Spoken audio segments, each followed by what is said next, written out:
ধারক ও ধারকত্ব। ইংলিশটা হচ্ছে capacitor and capacitance. Capacitor and capacitance. ঠিক আছে, খুব প্রথমেই এটা বলে আমি শুরু করি। ধারক বলার আগে আমি তোমাদেরকে এটা বলতে চাই যে ধারকত্ব ব্যাপারটা কি। ঠিক আছে, মানে পাগল কাকে বলে? যে পাগলামি করে। তো তাহলে যদি আমরা এটাই না জানি যে পাগলামি জিনিসটা কি, তাহলে বুঝতে পারবো না কে পাগল। ধারকত্ব ব্যাপারটা কি সেটা আগে আমরা বুঝি। কোনো একটা পদার্থের নিজের মধ্যে কিছু পরিমাণ চার্জ, চার্জ মানে আধান, তাই তো, চার্জ স্টোর করে রাখার যে টেন্ডেন্সি, সেটাকে বলা হয় হচ্ছে, সেই প্রবণতাকে বলা হয় হচ্ছে ধারকত্ব। কি বললাম তাহলে? কোনো পদার্থ নিজের মধ্যে কিছু পরিমাণ আধানকে সঞ্চয় করে রাখার যে প্রবণতা বা ধর্ম, তাকে বলা হয় ধারকত্ব। দাদা শুধু কি চার্জ থাকে? না, চার্জের সাথে আরেকটা জিনিসও থাকে, সেটা হচ্ছে এনার্জি, মানে শক্তি। ঠিক আছে, তাহলে আধান এবং শক্তিকে সঞ্চয় করে রাখে কে? মানে কে রাখে সেটা যে কোনো পদার্থ। তো সেই পদার্থের সেই প্রবণতাকেই বলা হয় হচ্ছে ধারকত্ব। ইংলিশে কি বলা হয়? ক্যাপাসিটেন্স। ঠিক আছে, তো এখন পদার্থ তো অনেক রকমের হয়। জেনারেলি দু রকমের পদার্থ হয়ে থাকে। ঠিক আছে, লেখো এখানে, লেখো সাধারণত পদার্থ তিন প্রকার। সাধারণত পদার্থ তিন প্রকার। এটা কিন্তু আমি কঠিন, তরল এবং গ্যাসীয় পদার্থের কথা বলছি না। ঠিক আছে, পদার্থ এখানে তিন প্রকার কিসের ভিত্তিতে আমরা বলছি, এটা আমরা ইলেকট্রিক্যাল প্রপার্টির সাপেক্ষে বলছি। কী কী আছে? একটা হচ্ছে পরিবাহী, একটা হচ্ছে অন্তরক,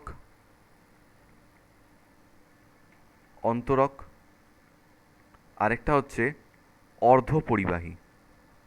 ঠিক আছে, তোমাদের ক্লাস 12-এ কেমিস্ট্রিতে যে সলিড স্টেট চ্যাপ্টারটা রয়েছে, মানে কঠিন পদার্থের কঠিন অবস্থা যেটাকে বলা হয়, ওই চ্যাপ্টারে কিন্তু ডিটেলড আলোচনা রয়েছে এই অর্ধপরিবাহী নিয়ে। আর সেটারই কন্টিনিউয়েশন আমরা করব ফিজিক্স। একটা চ্যাপ্টার আছে যার নাম হচ্ছে সেমিকন্ডাক্টর ডিভাইসেস, বা অর্ধপরিবাহীর একটা চ্যাপ্টার আছে। যেখান থেকে সলিড স্টেট শেষ হয়, সেখান থেকে এটা শুরু হয়। ভালো কথা। ওয়েল, পরিবাহীকে ইংলিশে বলা হয় হচ্ছে কন্ডাক্টর, অন্তরককে ইংলিশে বলা হয় হচ্ছে ইনসুলেটর, আর অর্ধপরিবাহীকে ইংলিশে বলা হয় হচ্ছে সেমিকন্ডাক্টর। ব্যাপারটা কি? ব্যাপারটা হলো যে পদার্থগুলোর মধ্যে দিয়ে খুব বেশি পরিমাণে তড়িৎ প্রবাহিত হতে পারে বা তড়িতের পরিবহন হয়, তাদেরকে বলা হয় হচ্ছে পরিবাহী, ইংলিশে বলা হয় কন্ডাক্টর। যে পদার্থগুলোর মধ্যে দিয়ে তড়িৎ পরিবহন হয় না, সেগুলোকে বলা হয় হচ্ছে অন্তরক, ইংলিশে বলা হয় ইনসুলেটর। যেমন ধরো প্লাস্টিক বা রবার, রাবারের মধ্যে দিয়ে কখনো কারেন্ট ফ্লো করে না। আচ্ছা, একটা মেটাল রড, লোহা, লোহার মধ্যে দিয়ে কারেন্ট ফ্লো করে তো, তাহলে ওটা পরিবাহী। যার মধ্যে দিয়ে পরিবহন হয় না, সেটা হচ্ছে অন্তরক। ভালো কথা। আর অর্ধপরিবাহী মানে কারা হয়? সিলিকন, জার্মেনিয়াম, গ্রুপ 14 এলিমেন্টস যেগুলো, ঠিক আছে, সিলিকন, জার্মেনিয়াম, কার্বনের নিচে যারা থাকে, ওরাও করে, ওদের মধ্যে দিয়েও পরিবহন হয়, কিন্তু খুব অল্প পরিমাণে, পরিবাহীর মতো অতটা ভালো হয় না। আবার অন্তরকের মতো নয় যে একদম হয়ই না, হয় কিন্তু মাঝামাঝি। তাই এটাকে বলা হচ্ছে অর্ধপরিবাহী বা সেমিকন্ডাক্টর। ঠিক আছে, তো প্রথমে হেডিং দাও পরিবাহী। পরিবাহী লেখো যেসব পদার্থের মধ্যে, যেসব পদার্থের মধ্যে তড়িৎ পরিবহন, তড়িৎ পরিবহন খুব সহজে হয়ে থাকে, তড়িৎ পরিবহন খুব সহজে হয়ে থাকে, তাদের পরিবাহী পদার্থ বলা হয়। যেমন ধাতু, গ্রাফাইট, অ্যাসিড ইত্যাদি। নাম্বার 2, অন্তরক বা অপরিবাহী। অন্তরক বা অপরিবাহী। নাম্বার 2, অন্তরক বা অপরিবাহী যেসব পদার্থের মধ্যে দিয়ে তড়িৎ পরিবহন হয় না, যেসব পদার্থের মধ্যে দিয়ে তড়িৎ পরিবহন হয় না, তাদের অপরিবাহী বা অন্তরক পদার্থ বলে। তাদের অপরিবাহী বা অন্তরক পদার্থ বলে। যেমন কাঁচ, রবার, প্লাস্টিক ইত্যাদি। কাঁচ, রবার, প্লাস্টিক ইত্যাদি।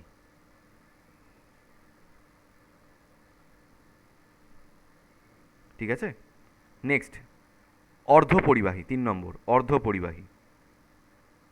অর্ধপরিবাহী। কিছু পদার্থের তড়িৎ পরিবাহিতা পরিবাহী ও অপরিবাহী পদার্থের মাঝামাঝি হয়।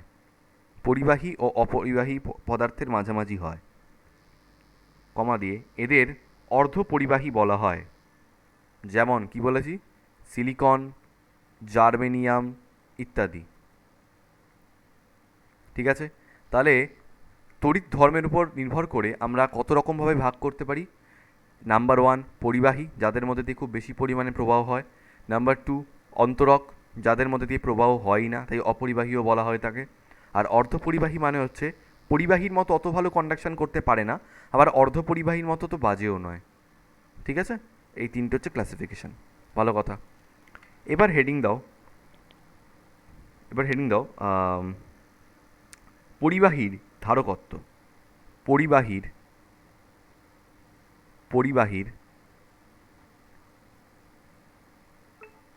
ধারকত্ব।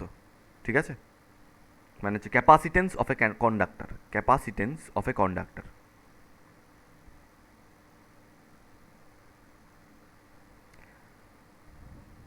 12-এ এই চ্যাপ্টারটা আমার একটু বিরক্ত লাগতো, এই capacitance of a conductor, capacitance ব্যাপারটা কেন জানি না, আমি এটার মধ্যে রসকস খুঁজে পেতাম না। একটা জিনিস দেখো, যদি কোনো ফিজিক্সের চ্যাপ্টারকে অ্যানালজি দিয়ে ভালো করে বুঝতে পারো, মানে বাইরের দুনিয়ার কিছু এক্সাম্পল দিয়ে, তাহলে তার থেকে বেটার আর কিছু হতে পারে না। তো আমরা সেটাই চেষ্টা করব যে ধারকত্ব ব্যাপারটাকে আমরা বাইরের দুনিয়ার কিছু প্র্যাকটিক্যাল এক্সাম্পল দিয়ে বুঝতে পারি কি না। যেমন খুব সহজে তোমাদের একটা কথা বলি, ধরো আজকে এখানে একটা বক্স রয়েছে, বা এখানে একটা ড্রাম টাইপের কিছু রয়েছে। ভালো কথা, ড্রামই হতে পারে কোনো ব্যাপার, কোনো একটা কন্টেনার টাইপের কিছুটা রয়েছে,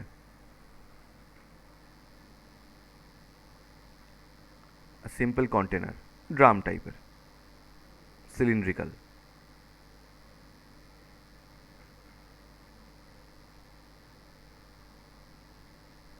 ঠিক আছে, এবার এর মধ্যে ধরে নাও কিছু পরিমাণ জল রয়েছে। ঠিক আছে, এর মধ্যে কিছু পরিমাণ জল রয়েছে।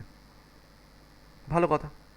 এখন কেউ আমাকে জিজ্ঞেস করলো যে স্যার এখানে কত জল আছে। আমি বললাম এর মধ্যে 2 লিটার জল আছে। ভালো কথা।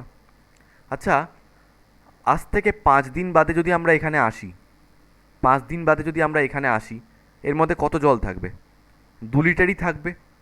আরও 5 দিন বাদে যদি আমরা আসি, 2 লিটারই থাকবে। কেন? কারণ এই জলের বালতিটার সঙ্গে তো, এই জলের বালতিতে কোনো ছিদ্র নেই। না স্যার, এই জলের বালতির সঙ্গে তো কারুর কোনো কানেকশান নেই।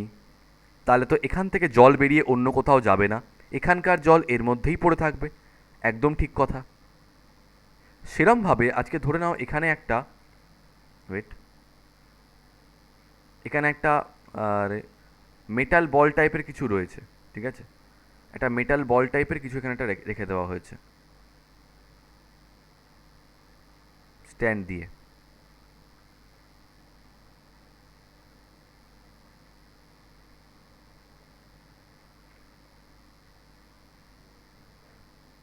স্ট্যান্ডের উপরে একটা মেটাল বল রেখে দিয়েছি আমরা। ভালো কথা। That metal ball is a conductor, right? কারণ ওটা মেটাল। এখন ওই কন্ডাক্টরটাকে আমরা চার্জ দিলাম। ঠিক আছে, কতটা চার্জ? ধরে নাও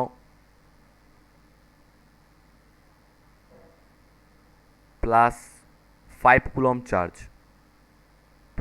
+5 কুলম্ব চার্জ।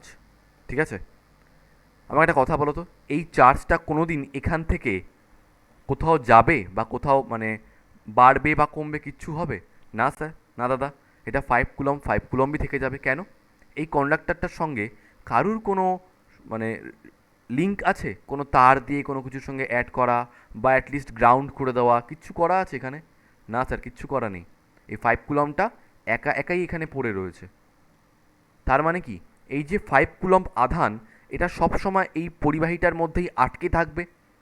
তোমাকে একটা ঘরের মধ্যে ঢুকিয়ে দরজা বন্ধ করে তালা দিয়ে দিলাম বাইরে থেকে, তুমি বেরোতে পারবে আর কোনো দিন? না, তুমি ওখানেই পড়ে থাকবে, এক যদি না কেউ এসে তোমাকে খোলে। সেরমভাবে এই যে 5 কুলম্ব আধানটা, ওটা এই কন্ডাক্টরটার ভিতরেই সীমাবদ্ধ হয়ে পড়ে থাকবে। এটাকেই তো ধারকত্ব বলছি আমরা। কন্ডাক্টরটার সঙ্গে কারুর কোনো লিঙ্ক নেই। লিঙ্ক নেই মানে কি? তোমাদের আগের চ্যাপ্টারে আমি পৃথিবীর বিভব পড়ানোর সময় একটা কথা বলেছিলাম, মনে আছে? এই যে এটা প্লাস চার্জ রয়েছে, তার মানে কি এটা পজিটিভ পোটেনশিয়ালে রয়েছে। এখন যদি একটা ওয়্যার দিয়ে এটাকে আমি গ্রাউন্ড করে দিই, সাপোজ ইট ইজ গ্রাউন্ডেড, ওকে, তো আমি কি বলেছি? গ্রাউন্ড করে দেওয়া মানে পৃথিবীর বিভবের সঙ্গে লাগিয়ে দেওয়া। পৃথিবীর বিভব যেন কত হয়? Always 0 volt. আর এটা হায়ার ভোল্টে রয়েছে, তাহলে কি হবে? ইলেকট্রনগুলো এই নিম্ন বিভব থেকে উচ্চ বিভবের দিকে যাবে। ইলেকট্রন তো তাই হয়, গিয়ে কী করবে? এটাকে নিউট্রাল করে দেবে। তখন আর 5 কুলম চার্জ এখানে থাকবে না। কিন্তু আমি তো এখানে কোনো কানেকশান কিচ্ছু করিনি, জাস্ট যেরকম 5 কুলম ছিল এখানে পড়ে রয়েছে, 5 কুলম চার্জ এখানে পড়ে রয়েছে। তার মানে 5 কুলম চার্জ এর মধ্যে সারা জীবন এনক্লোজড হয়ে পড়ে থাকবে, কোথাও যেতে পারবে না। এটাকেই তো বলা হচ্ছে এর ধারকত্ব। সবাই বুঝতে পেরেছো ধারকত্ব ব্যাপারটা? তার মানে হচ্ছে যখন কোনো একটা পরিবাহী বা কোনো একটা আহিত পদার্থ, আহিত পদার্থ মানে চার্জড সাবস্টেন্স, যার মধ্যে চার্জ দেওয়া রয়েছে, তার সাথে অন্য কোনো আশেপাশে কোনো পরিবাহীর কোনো মানে ইলেকট্রিক্যাল কানেকশান থাকে না। ইলেকট্রিক্যাল কানেকশান মানে কোনো তার দিয়ে যুক্ত করা বা অ্যাটলিস্ট দুটো মেটাল বডিকে টাচ করিয়ে রাখা। যখন এরকম কোনো সম্পর্ক নেই, তখন যে পরিমাণ আধান ওই পদার্থটির মধ্যে থাকে সেটা ওর মধ্যেই সঞ্চিত থাকে। তো এই কিছু পরিমাণ আধানকে নিজের মধ্যে সঞ্চিত করে রাখার ধর্মকেই বলা হয় হচ্ছে পদার্থটির ধারকত্ব। প্রত্যেকে বুঝতে পেরেছো জিনিসটা? ক্লিয়ার তো?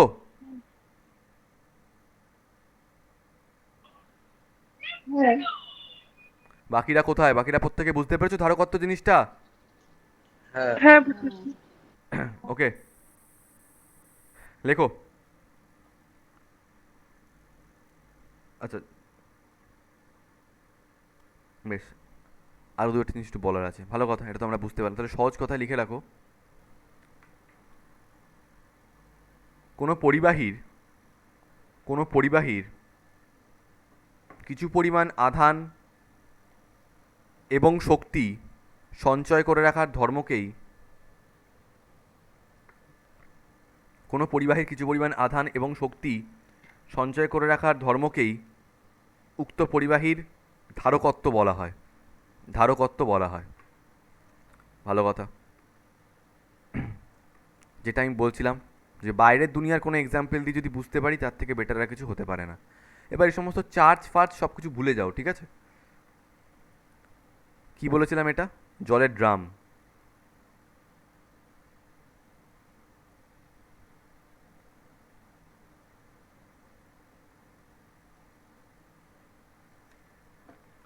এখন এই জলের ড্রামটা একটা সলিড সাবস্টেন্স দিয়ে তৈরি করা হয়েছে। সলিড সাবস্টেন্স কথাটা কেন বললাম একটু পরে বুঝতে পারবে। একটা সলিড সাবস্টেন্স দিয়ে এটাকে তৈরি করা হয়েছে। ভালো কথা। এর মধ্যে কিছু পরিমাণ জল রয়েছে, ঠিক আছে? এর মধ্যে কিছু পরিমাণ জল রয়েছে, পুরো ভরে রয়েছে বলছি না, কিন্তু রয়েছে।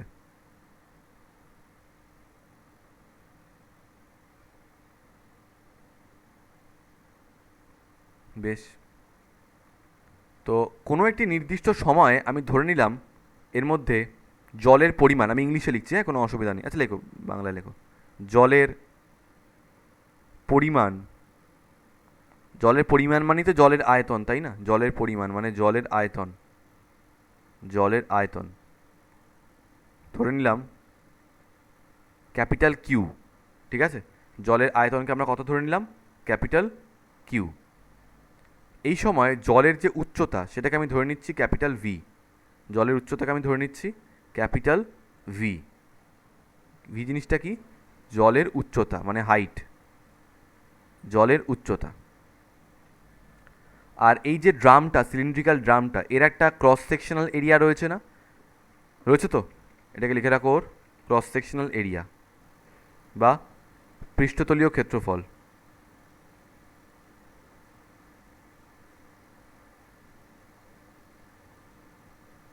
ক্ষেত্রফল, এই পৃষ্ঠটার ক্ষেত্রফল এটা, ঠিক আছে? কত লিখছি সেটাকে আমরা? পৃষ্ঠতলীয় ক্ষেত্রফল হচ্ছে সি। সি দিয়ে কি বলতে চাইছি বলো তো? সি দিয়ে বলতে চাইছি ধ্রুবক। কেন? কারণ আজকে প্রথমেই বলে দিচ্ছি, এটা একটা সলিড সাবস্টেন্স দিয়ে তৈরি হয়েছে। সলিড সাবস্টেন্স, সলিড সাবস্টেন্স মানে ধরো কাঠ হতে পারে, প্লাস্টিক হতে পারে, মানে সলিড প্লাস্টিক, বা মেটাল হতে পারে। যাতে রবার দিয়ে তৈরি হলে কি হতো? এটা এক্সটেন্ড করে যেত, ক্ষেত্রফলটা বেড়ে যেতে পারতো, কমে যেতে পারতো, কিন্তু সলিড সাবস্টেন্স দিয়ে যেহেতু তৈরি হয়েছে তাই পৃষ্ঠতলের ক্ষেত্রফলটা কখনোই বাড়বেও না কমবেও না, এটা সমান থাকবে। এবার তোমরা আমাকে একটা কথা বলো, আজকে ধরো একটা পাইপ দিয়ে উপর থেকে আমি এর মধ্যে আরও জল অ্যাড করছি, ঠিক আছে, আরও আমি জল অ্যাড করছি, তো জল অ্যাড করলে এই জলের পরিমাণ বা জলের আয়তন এটা বৃদ্ধি পেয়ে যাবে না? আচ্ছা, জলের পরিমাণ যদি বৃদ্ধি পায় তার সাথে সাথে আরেকটা জিনিস কি বৃদ্ধি পাবে বলতে পারবে? এই তোমরা চুপ করে থেকো না। উচ্চতাটা। জলের উচ্চতাটা বৃদ্ধি পায়, প্রত্যেকে রেসপন্স করবে কিন্তু। জলের পরিমাণ যদি বৃদ্ধি পায় তাহলে সঙ্গে সঙ্গে জলের উচ্চতা বৃদ্ধি পেয়ে যাবে, তার মানে কি আমি এখান থেকে বলতে পারি জলের উচ্চতাটা জলের পরিমাণের সঙ্গে সমানুপাতিক? অবশ্যই বলতে পারি। সুতরাং ভি প্রপোর্শনাল টু কিউ, বলতে পারি কথাটা? আচ্ছা, এখন আমরা জানি প্রপোর্শনাল টু উঠলে আসে একটা কনস্ট্যান্ট, তাই তো? প্রপোর্শনাল টু উঠলে একটা কনস্ট্যান্ট আসে, বেশ, আমি সেই কনস্ট্যান্টটা একটু পরে আসছি। এখন আমাকে একটা কথা বলো, যদি তোমাদেরকে আমি জানতে চাই যে পৃষ্ঠতলের ক্ষেত্রফল তো সি, কোনো একটা মুহূর্তে জলের উচ্চতা হচ্ছে ভি, ওই মুহূর্তে জলের আয়তন হচ্ছে কিউ, তাহলে কিউ ইজিকলস টু আমরা কি লিখতে পারি গো? কিউ মানে কি? জলের আয়তন, তো আয়তন মানে কি হবে? পৃষ্ঠতলের ক্ষেত্রফল ইন্টু উচ্চতা। তো পৃষ্ঠতলের ক্ষেত্রফল কত? সি। আর উচ্চতা কত? ভি। তাহলে জলের আয়তন ইজিকলস টু ক্ষেত্রফল ইন্টু উচ্চতা, এটাই তো ফর্মুলা। তাহলে কিউ ইজিকলস টু কি এলো আমাদের? কিউ ইজিকলস টু এলো সিভি। তার মানে এই যে ভি প্রপোর্শনাল টু কিউ ছিল, এটা অ্যাকচুয়ালি ভি ইজিকলস টু নতুন একটা কনস্ট্যান্ট 1/c ইন্টু কিউ, আর সিটা ওদিকে মাল্টিপ্লাই হয়ে গেলে কি হয়ে যাবে? Q equals to CV. Is that clear to everyone? হ্যাঁ। হ্যাঁ। অনুস্মিতা, পায়েল, এটা কোথায়? হ্যাঁ, বুঝেছি। বারবার করে জিজ্ঞেস করতে হবে আমাকে নাকি, তারপরে বলবে? নেক্সট, সেম জিনিস, এখানে একটা মেটাল কন্ডাক্টর রয়েছে,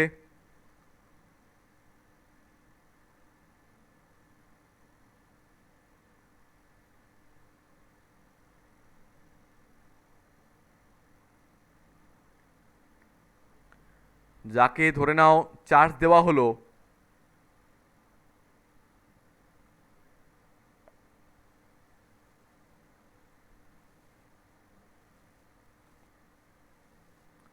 কিউ পরিমাণ। আমরা আগের চ্যাপ্টারে পড়েছি যে কোনো পজিটিভ আধানের জন্য যে বিভবটা সৃষ্টি হয় সেটাও পজিটিভ হয়, নেগেটিভ আধানের জন্য যে বিভবটা তৈরি হয় সেটা নেগেটিভ হয়।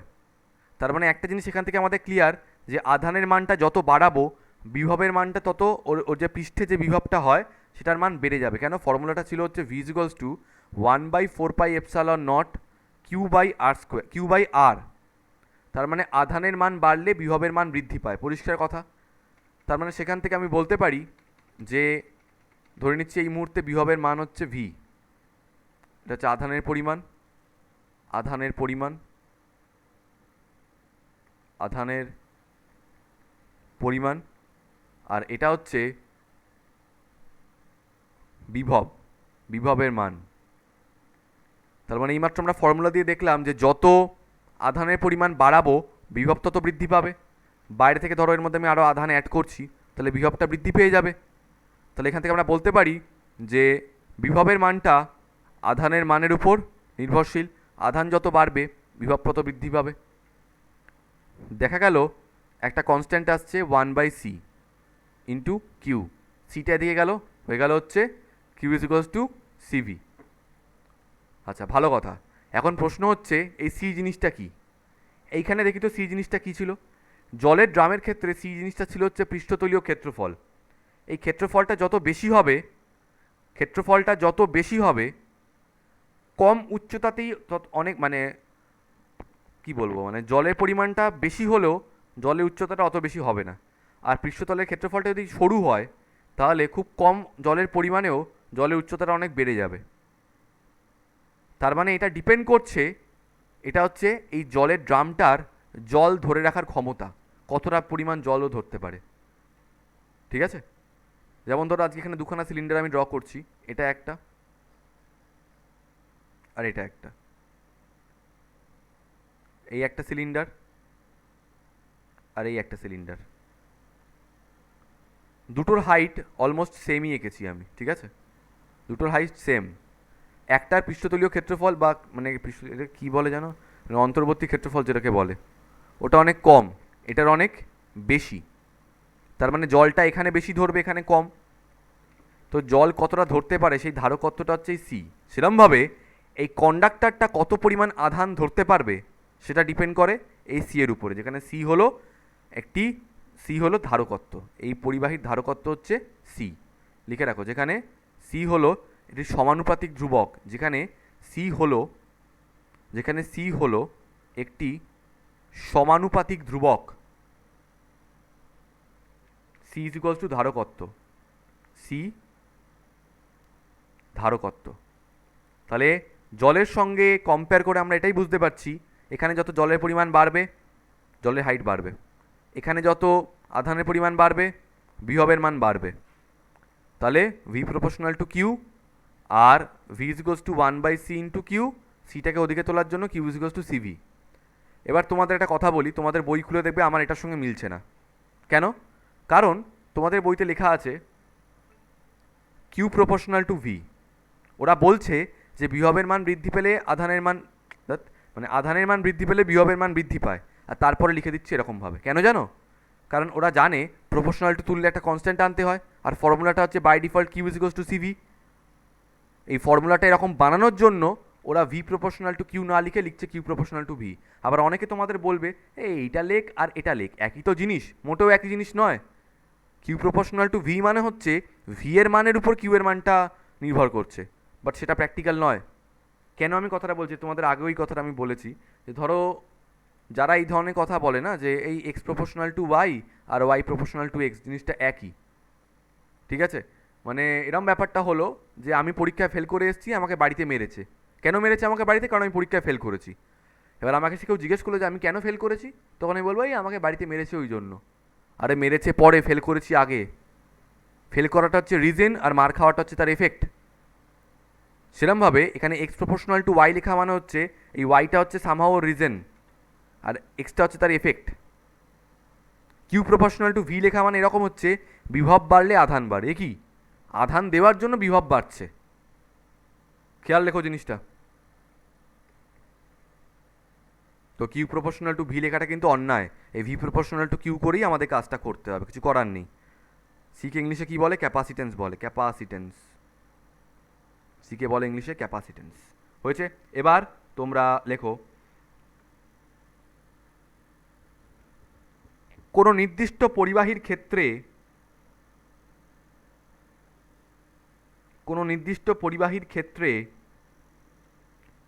নোট করা হয়ে গেছে, তাই মুছে দিচ্ছি এটা। হ্যাঁ, কোনো নির্দিষ্ট পরিবাহীর ক্ষেত্রে তার বিভব সবসময় তার আধানের পরিমাণের সঙ্গে সমানুপাতিক। বাহ, কি বললো? কোনো নির্দিষ্ট পরিবাহীর ক্ষেত্রে তার বিভব মানে ভি সব সময় তার আধানের মানের সঙ্গে সমানুপাতিক। এইটা বলে ওরা লিখে দিল কিউ প্রপোর্শনাল টু ভি। কিরকম বাজে ব্যাপার! বলছে বিভবের মান আধানের উপর নির্ভরশীল বা সমানুপাতিক, তার মানে ভি প্রপোর্শনাল টু কিউ। না, ওরা লিখে দেবে কিউ প্রপোর্শনাল টু ভি। চলবে না এই সমস্ত আজে বাজে কাজ, ঠিক আছে? সমানুপাতিক তার মানে ভি প্রপোর্শনাল টু কিউ, আর V is equals to 1/c into Q, তার মানে Q is equals to CV. Block করে ফেলো, এটাকে ব্লক করে ফেলো। আচ্ছা, এখান থেকে সি মানে ধারকত্ব আমরা এইমাত্র লিখেছি, তাহলে ধারকত্ব ইজ ইকুয়ালস টু কী আসছে? ধারকত্ব আসছে হচ্ছে C is equals to Q by V. এই পুরো চ্যাপ্টারে এই দুটো ফর্ম মনে রাখবে, Q is equals to CV, সেখান থেকে C is equals to Q by V. মনে রাখতেই হবে এটা, ঠিক আছে? এবার বলো ধারকত্বের সংজ্ঞা কী হবে? তার মানে ধারকত্বের সংজ্ঞাটা এটাই দাঁড়াচ্ছে, একটা কথা তো আমাদের কাছে ক্লিয়ার, যে কোনো একটা কন্ডাক্টারে যত আমরা বাইরে থেকে চার্জ দেব তত ওর বিভবটা বৃদ্ধি পাবে। হ্যাঁ, তাহলে কিউ যত বৃদ্ধি পাচ্ছে ভি তত বৃদ্ধি পাচ্ছে। এই জন্য ওদের ফর্মুলাটা কী এসছে? Q is equals to CV আর C is equals to Q by V. এবার আমি ধরে নিলাম কোনো একটা সময় কোনো একটা পরিবাহীর ক্ষেত্রে বিভবের মান বৃদ্ধি পেল 1 ভোল্ট, বিভবের মান বৃদ্ধি পেল 1 ভোল্ট বা 1 একক। তো ভি এর জায়গায় যদি 1 বসিয়ে দাও, সি ইজ ইকুয়ালস টু কী আসছে? কিউ। তার মানে বিভবের মান একক পরিমাণ বৃদ্ধি করতে, কোনো একটি পরিবাহীর বিভব একক পরিমাণ বৃদ্ধি করতে যে পরিমাণ আধান দিতে হয় তাকে বলা হয় উক্ত পরিবাহীর ধারকত্ব। Is that clear? আবার বলছি, কোনো একটি পরিবাহীর বিভব একক পরিমাণ বৃদ্ধি করতে যে পরিমাণ আধান দিতে হয় তাকে বলা হয় উক্ত পরিবাহীর ধারকত্ব। বুঝতে পেরেছো সবাই? সংজ্ঞা লেখো, সংজ্ঞা লেখো। কোনো পরিবাহীর বিভব, আচ্ছা আগে এটা করে নাও, হ্যাঁ এটা করে নাও। কী করবে? C is equals to Q by V. লেখো, যদি ভি ইজ ইকুয়ালস টু 1 একক হয়, 1 মানে একক মানে ইউনিটের কথা বলছি আর কি, তাহলে C is equals to Q. এবার লেখো, কোনো পরিবাহীর বিভব একক পরিমাণ বৃদ্ধি করতে, কোনো পরিবাহীর বিভব একক পরিমাণ বৃদ্ধি করতে যতটা আধানের প্রয়োজন হয়, দাদা আরেকবার বলবে? কোনো পরিবাহীর বিভব একক পরিমাণ বৃদ্ধি করতে যতটা আধানের প্রয়োজন হয় সেটাই পরিবাহীর ধারকত্ব, সেটাই পরিবাহীর ধারকত্ব। কি হয়েছে? ওকে, আচ্ছা এবার লেখো ধারকত্বের একক। ধারকত্বের একক ইউনিট অফ ক্যাপাসিটেন্স। ধারকত্বের একক ইউনিট অফ ক্যাপাসিটেন্স।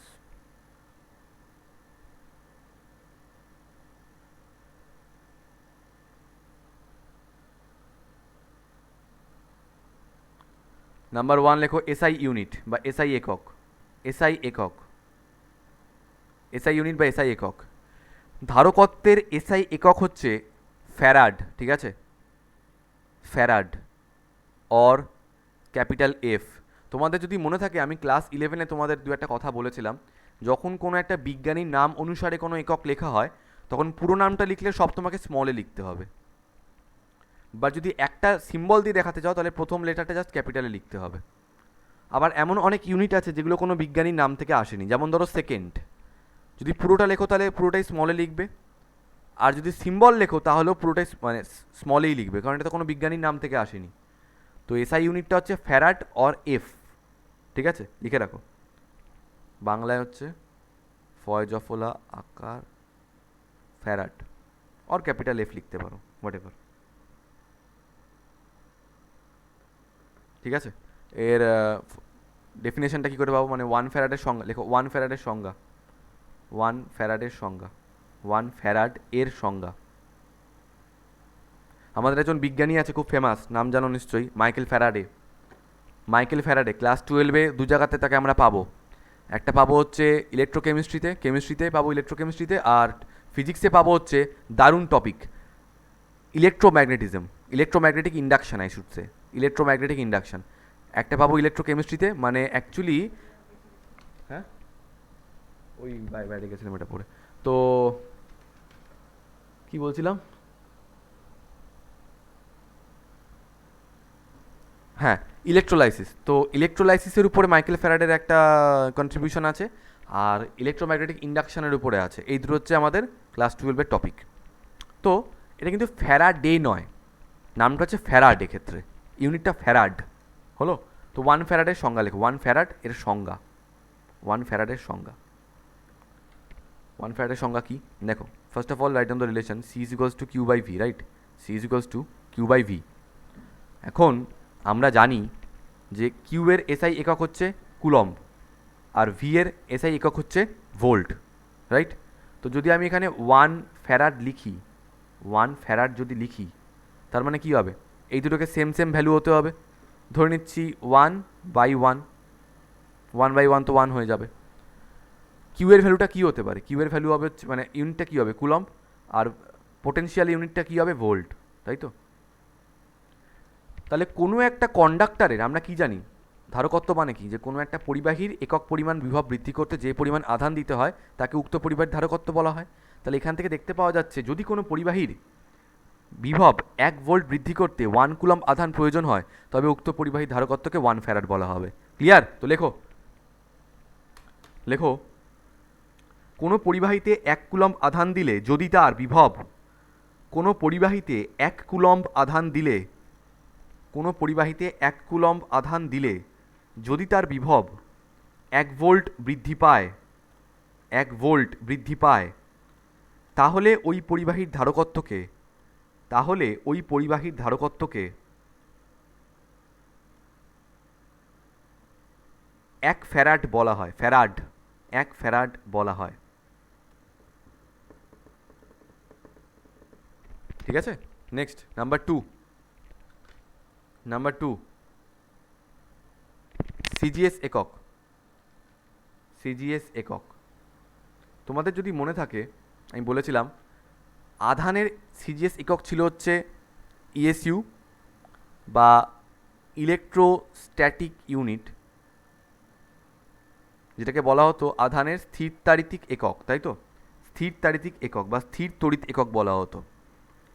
তো আমাদের লেখা উচিত ছিল আধানের স্থির তড়িৎ একক, কিন্তু আমরা ওটা না লিখে শুধু লিখতাম স্থির তড়িৎ একক। সেরকমভাবে চার্জের ইউনিটটা আমাদের লেখা উচিত ছিল ইএসইউ অফ চার্জ, কিন্তু আমরা সেটা না লিখে লিখতাম শুধু ইএসইউ। এটা একমাত্র চার্জের ক্ষেত্রেই করা যায়, কিন্তু বিভব বলো ধারকত্ব বলো সেখানে সব জায়গাতে লিখতে হয় ইএসইউ অফ পোটেনশিয়াল, মানে বিভবের ইএসইউ। এখানে যেমন লিখতে হবে ইএসইউ অফ ক্যাপাসিটেন্স, মানে ধারকত্বের ইএসইউ বা ধারকত্বের স্থির তড়িৎ একক, এভাবে লিখতে হবে জিনিসটা। ঠিক আছে, তাহলে ইএসইউ ইউনিট কিন্তু সবকটারই হয়, চার্জেরও হয়, পোটেনশিয়ালেরও হয়, ক্যাপাসিটেন্সেরও হয়। প্রথমটা হচ্ছে ইএসইউ অফ চার্জ, তারপর হচ্ছে ইএসইউ অফ পোটেনশিয়াল, তারপর হচ্ছে ইএসইউ অফ ক্যাপাসিটেন্স। বাট আমরা ইএসইউ অফ চার্জটা লিখি না, শুধু ইএসইউ লিখে দিই, কুলম্ব আর ইএসইউ। ভালো কথা। তাহলে সিজিএস এককটা লেখো ইএসইউ ধারকত্ব, ইএসইউ ইএসইউ এভাবে কে লেখে ভাই, পারছি না। ইএসইউ ধারকত্ব, ইএসইউ ধারকত্ব, ইএসইউ ধারকত্ব। ঠিক আছে, এবার ওখানে যেমন ছিল coulomb stat coulomb, volt stat volt, এখানে সেরকম ফ্যারাড আর স্ট্যাট ফ্যারাড। স্ট্যাট ফ্যারাড সব স্মলে, और স্ট্যাটটা স্মলে, এফটা ক্যাপিটালে, স্ট্যাট ফ্যারাড। ক্লিয়ার সবার? এসআই একক, সিজিএস একক, কোনো অসুবিধা নেই? না। কিছু বলছো ঋষিয়া, কিছু বলছো? আচ্ছা লেখো এসআই এবং সিজিএস এককের মধ্যে সম্পর্ক। এসআই এবং সিজিএস এককের মধ্যে সম্পর্ক কি সম্পর্ক দেখা যাক। 1 ফ্যারাড, 1 ফ্যারাড মানে কি গো? ফর্মুলাটা কি? C is equals to Q by V. তার মানে উপরে থাকবে চার্জ, নিচে থাকবে পোটেনশিয়াল, মানে 1 কুলম্ব বাই 1 ভোল্ট। কে বলতে পারবে 1 কুলম্ব মানে সিজিএস ইউনিটে কত হয়? 3 into 10 to the power 9। 9 ESU. আচ্ছা 1 মিনিট দাঁড়াও দাঁড়াও, সম্পর্কের আগে তো 1 ইএসইউ বিভাবে সংজ্ঞা লেখানো হলো না। সরি 1 ইএসইউ ধারকত্বের সংজ্ঞা লেখাতে হবে। তো 1 ইএসইউ ধারকত্ব ইজ ইকুয়ালস টু হবে হচ্ছে উপরে হচ্ছে 1 ইএসইউ আধান, 1 স্ট্যাট কুলম্ব বললেও হতো, ডিভাইডেড বাই হচ্ছে 1 ইএসইউ বিভব। তার মানে কোনো একটি পরিবাহীর 1 ইএসইউ বিভব বৃদ্ধি করতে যদি 1 ইএসইউ আধান দিতে হয় তবে উক্ত পরিবাহীর ধারকত্ব হচ্ছে 1 ইএসইউ। ঠিক আছে, তো লেখো কোনো পরিবাহীতে 1 স্থির তড়িৎ একক আধান দিলে, ইএসইউকে কি বলা হয় বাংলায়? স্থির তড়িৎ একক। কোনো পরিবাহীতে 1 স্থির তড়িৎ একক আধান দিলে, 1 স্থির তড়িৎ একক আধান দিলে, স্যার বলছি স্থির তড়িৎ আধানটা ইএসইউ লিখতে পারবো, এখানে একটু জায়গা নেই। হ্যাঁ লেখো, অসুবিধা নেই। কোনো পরিবাহীতে 1 ইএসইউ আধান দিলে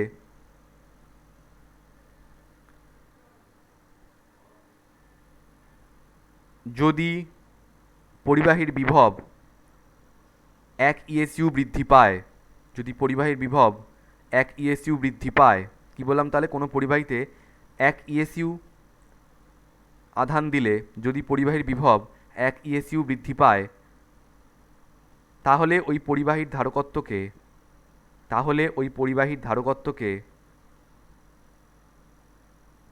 1 ইএসইউ ধারকত্ব বলে। 1 ইএসইউ ধারকত্ব বলে। 1 ইএসইউ ধারকত্ব বলে।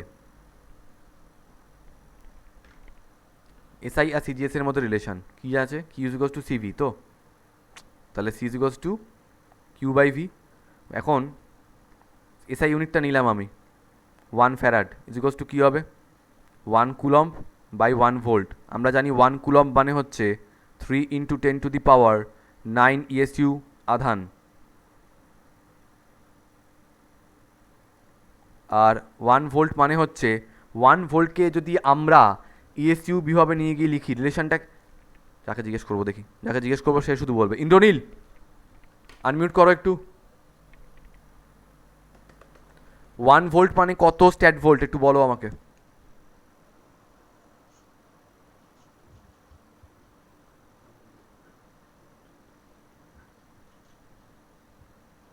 সিজা আমাকে বলো আনমিউট করে, 1 ভোল্ট মানে কত স্ট্যাট ভোল্ট?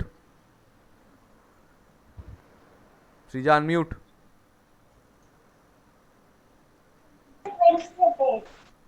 কি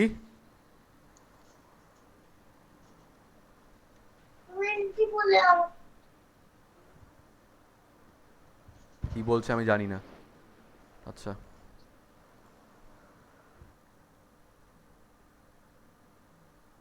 নবনীতা আমাকে বলো 1 ভোল্ট মানে কত স্ট্যাট ভোল্ট?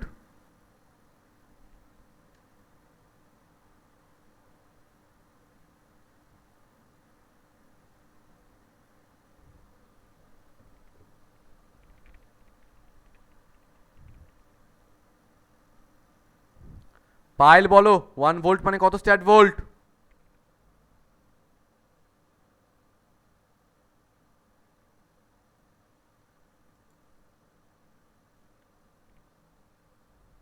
গোটা একটা ব্যাচ বোবা হয়ে গেছে এটা বলতে গিয়ে। অফলাইন শুরু করতে হয় পড়ানো নাকি?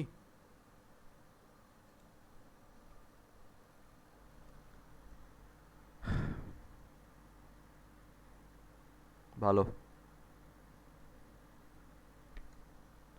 3 into 10 to the power 9 ESU আধান, 1 কুলম মানে হচ্ছে 3 into 10 to the power 9 ESU আধান, 1 ভোল্ট মানে হচ্ছে 1/300 ইএসইউ বিভব।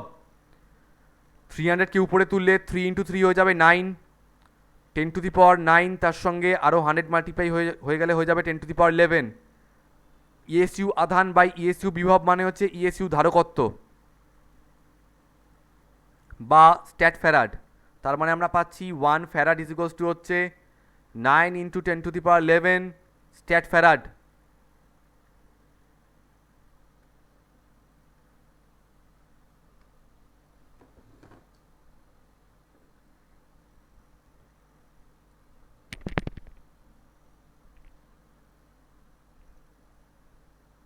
নেক্সট, ধারকত্বে কিছু একক রয়েছে, যেমন ধরো millifarad, microfarad, nanofarad, picofarad. 1 millifarad মানে হচ্ছে 10 to the power -3 farad. 1 microfarad মানে হচ্ছে 10 টু দি পাওয়ার -6 ফ্যারাড। 1 ন্যানোফ্যারাড মানে হচ্ছে 10 টু দি পাওয়ার -9 ফ্যারাড। 1 পিকোফ্যারাড মানে হচ্ছে 10 to the power -12 farad. Generally এই ইউনিটটাই দেখতে পাওয়া যায় প্র্যাকটিক্যালি।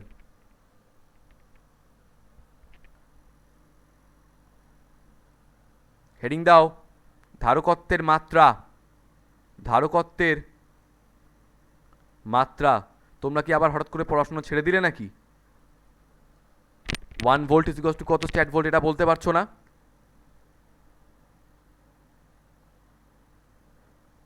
ধারকত্বের মাত্রা। আচ্ছা, ফর্মুলা কি? Q is equals to CV. C is equals to তাহলে কিউ বাই ভি। কিউ হচ্ছে আধান, ভি হচ্ছে ভোল্ট মানে বিভব, তাহলে ধারকত্বের মাত্রা কি হবে? আধানের মাত্রা বাই বিভবের মাত্রা। আচ্ছা, একটা কথা এখানে বলা ভালো, ওয়েট, এটাকে একটু চেঞ্জ করব আমি। এই যে ভি, ভি জিনিসটা কি? ভি আবার এসছে হচ্ছে W is to Q into V. আমরা আগের চ্যাপ্টারেই পড়েছি, তড়িৎ বিভবের প্রথম প্রথম সূত্র এটা। একক ধনাত্মক আধানকে আনতে কার্যের পরিমাণ ক্যাপিটাল ভি, তাহলে কিউ পরিমাণ আধানকে আনতে কার্যের পরিমাণ কিউ ইন্টু ভি, তাই তো? তাহলে এখানটায় আমি ভি এর জায়গায় কি লিখতে পারি? W by Q. So in place of V I can write W by Q. কিউটা উপরে চলে গেলে হয়ে যাবে হচ্ছে কিউ স্কোয়ার বাই ডাব্লিউ। তার মানে আধানে ধারকত্বের মাত্রা হবে হচ্ছে আধানের মাত্রা তার স্কোয়ার ডিভাইডেড বাই কার্যের মাত্রা। আধানের মাত্রা কত হয়? আধান হচ্ছে আইটি, তার স্কোয়ার ডিভাইডেড বাই কার্য হচ্ছে একটা শক্তি। শক্তির একক কী হয়? M L square T to the power -2। তো উপরে হচ্ছে আই স্কোয়ার টি স্কোয়ার, নিচে হচ্ছে M L square T to the power -2। উপরে উঠলে হবে M inverse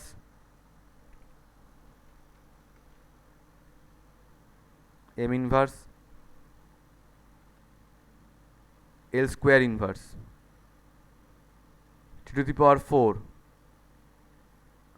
I to the power -2।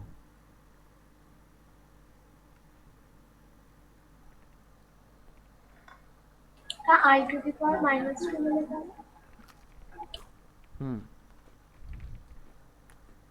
Seely mistake.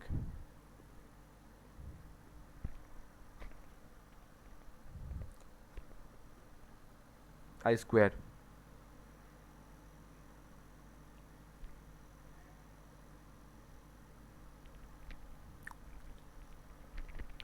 আচ্ছা,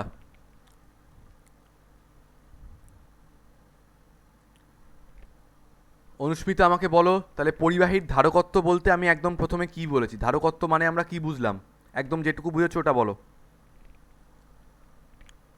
কোনো পরিবাহী যে কিছু পরিমাণ আধান আর শক্তি নিজের মধ্যে সঞ্চয় করে রাখে, তার এই ধর্মটাকে ওই উক্ত ধারকত্ব বলা পরিবাহীটার হয়। ধারকত্ব বলে। তাহলে ধারকত্বর একক, ধারকত্বের মাত্রা আমরা সবই পেলাম। আর ধারকত্বের যে বুকিশ ডেফিনেশন হয় সেটাও আমরা পেয়ে গেছি, যে কোনো একটা পরিবাহীর একক পরিমাণ বিভব বৃদ্ধি করতে যে পরিমাণ আধান লাগে ওই পরিমাণ আধানকেই বলা হয় উক্ত পরিবাহীর ধারকত্ব। ভালো কথা। এবার লেখো, এই যে একটা পরিবাহীর ধারকত্ব কী কী বিষয়ের উপর এগুলো নির্ভর করে, কী কী ফ্যাক্টরের উপর এগুলো ডিপেন্ড করে, আর কী কী ফ্যাক্টর চেঞ্জ করলে এগুলোর মান বাড়তে পারে। তো লেখো, পরিবাহীর ধারকত্ব যেসব বিষয়ের উপর নির্ভর করে। পরিবাহীর ধারকত্ব যেসব বিষয়ের উপর নির্ভর করে। ফার্স্ট পয়েন্ট, পরিবাহীর আকৃতি ও তার পৃষ্ঠের ক্ষেত্রফল। পরিবাহীর আকৃতি ও তার পৃষ্ঠের ক্ষেত্রফল। একটা কথা বলো আমাকে,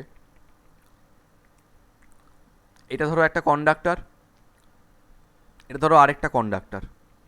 তোমাদের কি মনে হয় কোথায় বেশি পরিমাণ চার্জ থাকবে? এই স্ফিয়ার 1 নাকি স্ফিয়ার 2?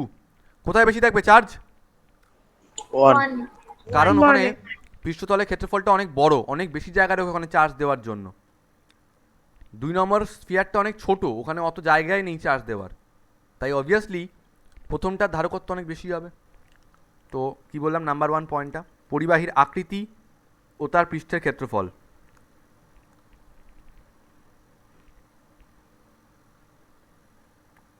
দেখো,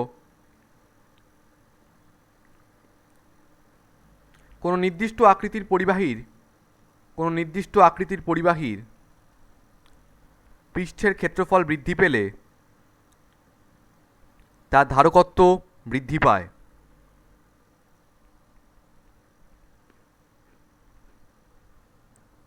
নাম্বার 2,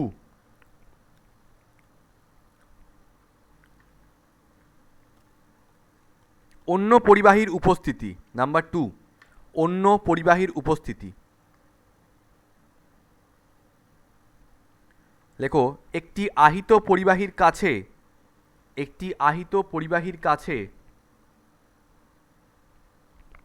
অন্য একটি অন্তরিত অনাহিত পরিবাহী রাখলে, কি বললাম? একটি আহিত পরিবাহীর কাছে অন্য একটি অন্তরিত অনাহিত, অন্তরিত মানে যেটা ইনসুলেটিং, যেটা যার মধ্যে দিয়ে চার্জের প্রবাহ হয় না, আর অনাহিত মানে হচ্ছে যেটা চার্জ দেওয়া নেই, নিউট্রাল রয়েছে।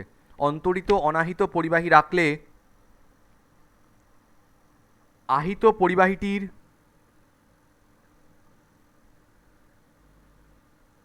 ধারকত্ব বেড়ে যায়।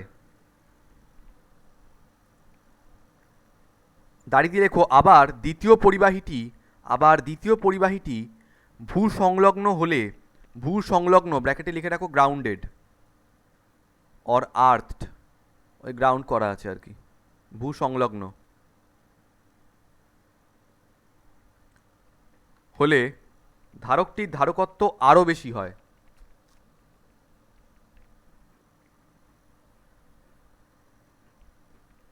এই সেকেন্ড পয়েন্টটাকে স্টার মেরে রাখো, একটু বাদেই তোমাদের একটা টপিক পড়াবো, প্রিন্সিপাল অফ এ ক্যাপাসিটার, বা ধারকের মূলনীতি, ধারকত্বের মূলনীতি, তখন এই সেকেন্ড পয়েন্টটাকে বোঝাতে পারবো আমি। ঠিক আছে? থার্ড পয়েন্ট লেখো, পরিবাহীর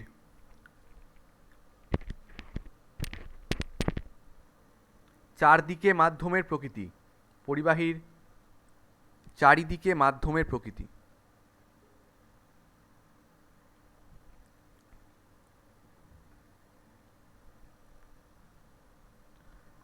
লেখো, পরিবাহীর সন্নিহিত মাধ্যমটি, জেনারেলি আমরা সমস্ত পরিবাহীর আশেপাশে বায়ুই ধরে নিই, ভ্যাকুয়াম, কিন্তু ভ্যাকুয়াম না রেখে যদি অন্য কোনো মিডিয়াম রাখা হয় যেগুলো ইনসুলেটিং, মানে যাদের নিজস্ব পরিবহন করার ক্ষমতা নেই, তাহলে সেক্ষেত্রে কিন্তু ধারকত্ব আরও বেড়ে যায়। ঠিক আছে? তো লিখে রাখো, পরিবাহীর সন্নিহিত মাধ্যমটি বায়ু না হয়ে অন্য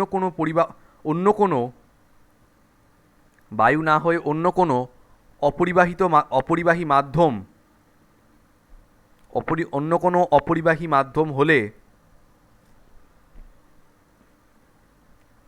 পরিবাহীটির ধারকত্ব বেড়ে যায়। যদি মনে থাকে, ফার্স্ট চ্যাপ্টারে পরাবৈদ্যুতিক ধ্রুবক বলে একটা টপিক করিয়েছিলাম, কে দিয়ে রিপ্রেজেন্ট করা হতো। পরাবৈদ্যুতিক ধ্রুবক বা আপেক্ষিক তড়িৎভেদ্যতা, যার মানটা ছিল কোনো মাধ্যমে তড়িৎভেদ্যতা বাই শূন্য মাধ্যমে তড়িৎভেদ্যতা, এই অনুপাতটাকে বলা হতো পরাবৈদ্যুতিক ধ্রুবক। সেই মাধ্যমটার, মানে যে মাধ্যমটাকে রাখা হচ্ছে বায়ুর পরিবর্তে, তার পরাবৈদ্যুতিক ধ্রুবকের মান যত বেশি হবে ধারকত্ব তত বেশি হবে। তো লিখে রাখো, মাধ্যমটির পরাবৈদ্যুতিক ধ্রুবকের মান যত বেশি হয় ধারকত্বও তত বেশি হয়। মাধ্যমটির পরাবৈদ্যুতিক ধ্রুবকের মান যত বেশি হয় ধারকত্বও তত বেশি হয়।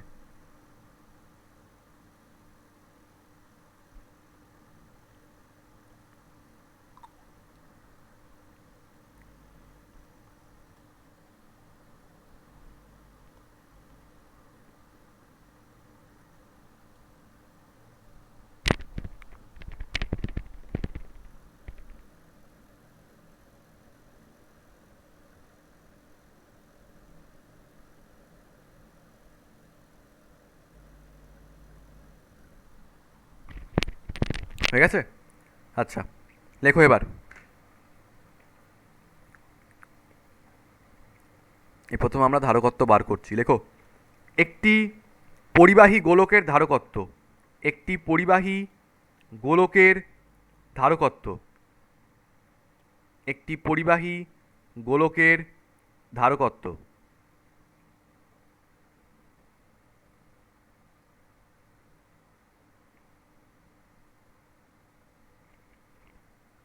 আচ্ছা,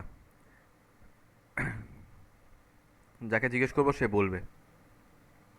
এটা একটা পরিবাহী গোলক, ঠিক আছে, যার এটা হচ্ছে কেন্দ্র, আর এটা হচ্ছে ওর ব্যাসার্ধ, ধরলাম ব্যাসার্ধটা স্মল আর। পরিবাহী গোলক, একে আধান দেওয়া আছে কিউ পরিমাণ, কে আহিত করা আছে। আচ্ছা, তোমাদের কি মনে হয় এই যে চ্যাপ্টারের নাম হচ্ছে ধারক ও ধারকত্ব, যে যে পরিবাহীটা আধানকে ধরে রাখতে পারে তাকেই ধারক বলা হয়। ঋষিকা, তোমার কি মনে হয় এই যে পরিবাহীটা আমি এঁকেছি, এখানে এঁকেছি গোলকাকৃতি, এটা কি একটা ধারক? মানে এর কি নিজস্ব ধারকত্ব আছে? আধানকে কে ধরে রেখেছে?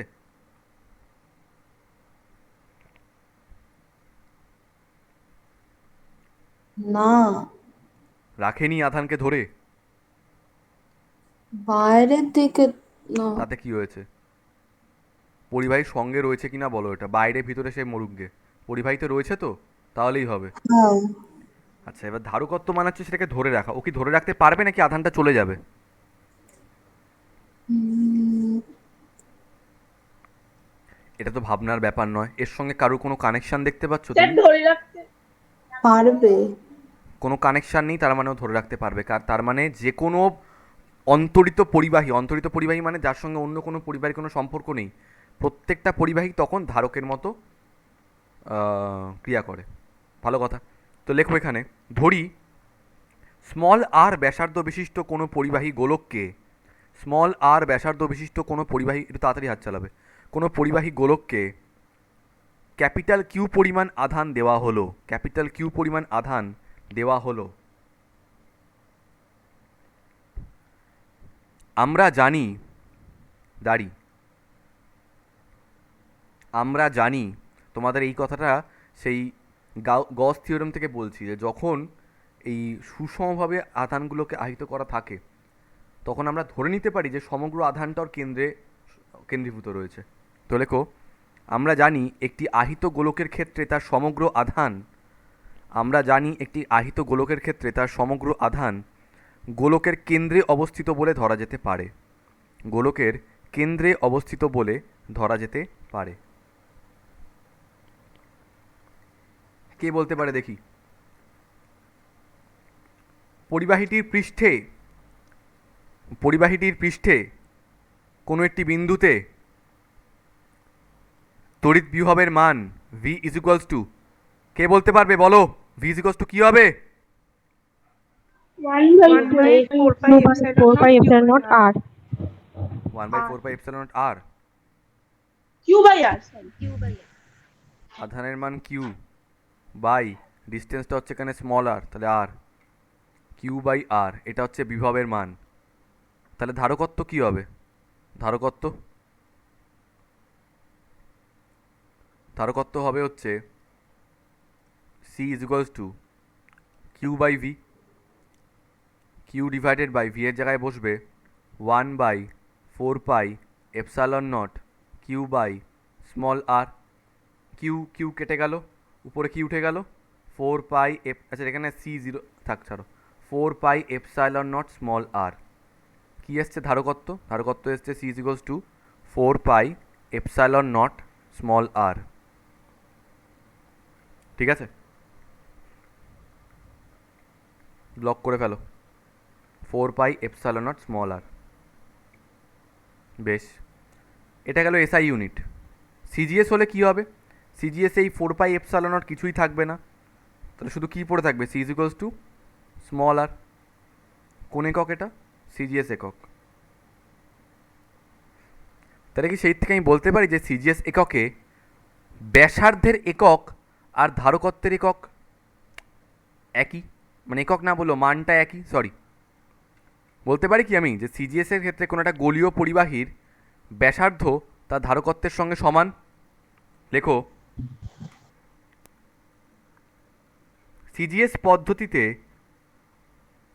শূন্য মাধ্যমে অবস্থিত একটি গোলকের ধারকত্ব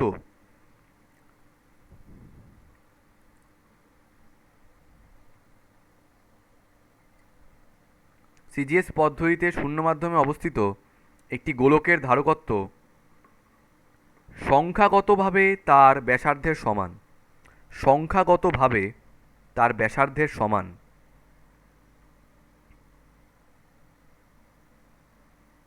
গোলকের একবারে শোনো, গোলকের ধারকত্ব সংখ্যাগতভাবে তার ব্যাসার্ধের সমান। দাঁড়ি, ব্যাসার্ধ সেমিতে, সেমি মানে সেন্টিমিটার, ব্যাসার্ধ সেমিতে প্রকাশ করলে ধারকত্ব ইএসইউ এককে প্রকাশিত হবে। ইএসইউ এককে প্রকাশিত হবে।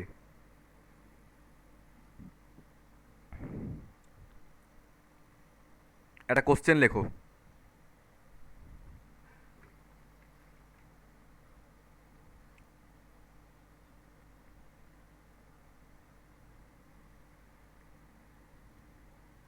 টু সেন্টিমিটার ব্যাসার্ধ বিশিষ্ট 2 সেন্টিমিটার ব্যাসার্ধ বিশিষ্ট একটি পরিবাহী গোলকের ধারকত্ব কত? 2 সেন্টিমিটার ব্যাসার্ধ বিশিষ্ট একটি পরিবাহী গোলকের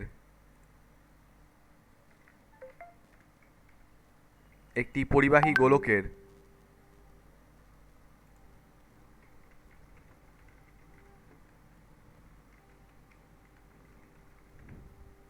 একটি পরিবাহী গোলকের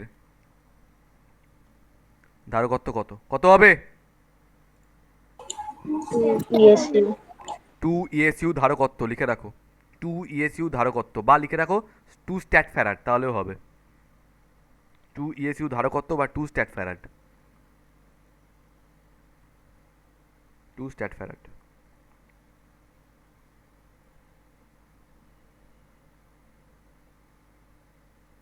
বেশ, ওয়েল, ধারকত্বের ব্যাপারটা হলো। এবার লেখো আহিত পরিবাহী স্থিতিশক্তি।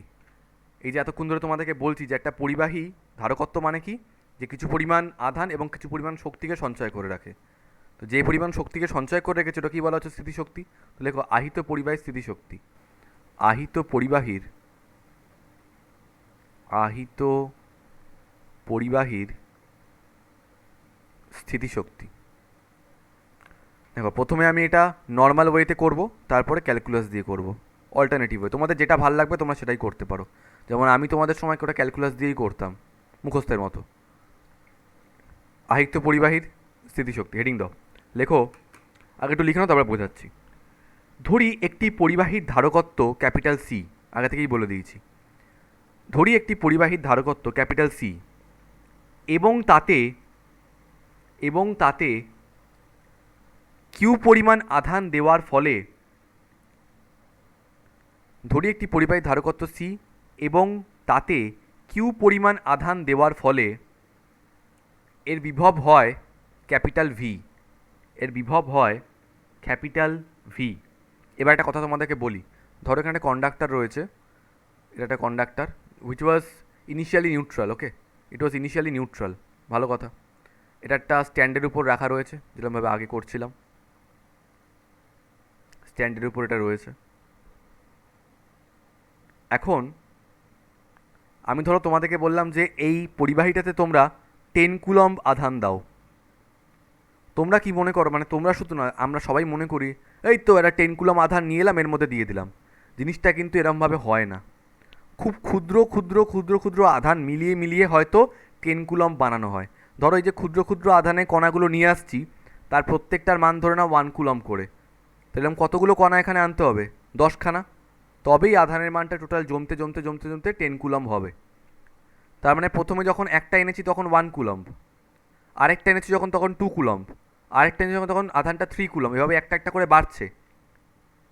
তোমাদের কি মনে হয় তাহলে আধানটা যত আস্তে আস্তে এখানে বাড়ছে তত এই পরিবাহীটার বিভবও বাড়ছে না? হ্যাঁ। তার মানে যদি তোমাদেরকে বলা হয় যে এই পরিবাহীটাতে 10 কুলম্ব আধান দাও, তোমরা একবারে 10 কুলম্ব দিতে পারছো না। অ্যান্ড ভালো করে এই জায়গাটা শোনো, এটাই এই বড় কথা। এই যে টপিকটা পড়ছি এই সিঙ্গেল কথাটাই বুঝতে হবে যে একবারে আমরা এই যেমন বলেছি যে কিউ পরিমাণ আধান দিলে ভি পরিমাণ বিভব হয়। স্যার একবারেই কি কিউ পরিমাণ আধান দিয়ে দেবো? হয় না, কীরমভাবে ক্ষুদ্র ক্ষুদ্র করে আধান দেওয়া হচ্ছে এবং যার ফলে ওই মুহূর্তে থাকা বিভবের মানটাও বৃদ্ধি পাচ্ছে। কিন্তু একদম দিতে দিতে একদম ফাইনাল কন্ডিশনে আধানের পরিমাণটা আমরা বানিয়ে দেবো কত? কিউ। সেই মুহূর্তে বিভবের মান হয়ে যাবে ভি। এবার তোমাদের যদি আমি জিজ্ঞেস করি যখন আধান দেওয়া শুরু হয়নি তখন এই পরিবাহীটার আধান কত ছিল গো? 0 অবস্থায় বিভব কত ছিল? তাহলে 0 কুলম্ব 0 ভোল্ট। আধান দিতে দিতে দিতে আস্তে আস্তে আস্তে আস্তে আধানের মান বেড়ে কত হলো? Q coulomb. তখন এর বিভব কত হয়ে গেল? V volt. তাহলে আমাকে বলো প্রারম্ভিক অবস্থায় বিভব কত ছিল 0 ভোল্ট, অন্তিম অবস্থায় বিভব কত হয়ে গেল ভি। তাহলে বিভবের যে পরিবর্তনটা হলো 0 থেকে ভি, বিভবের গড় মান কত এখানে?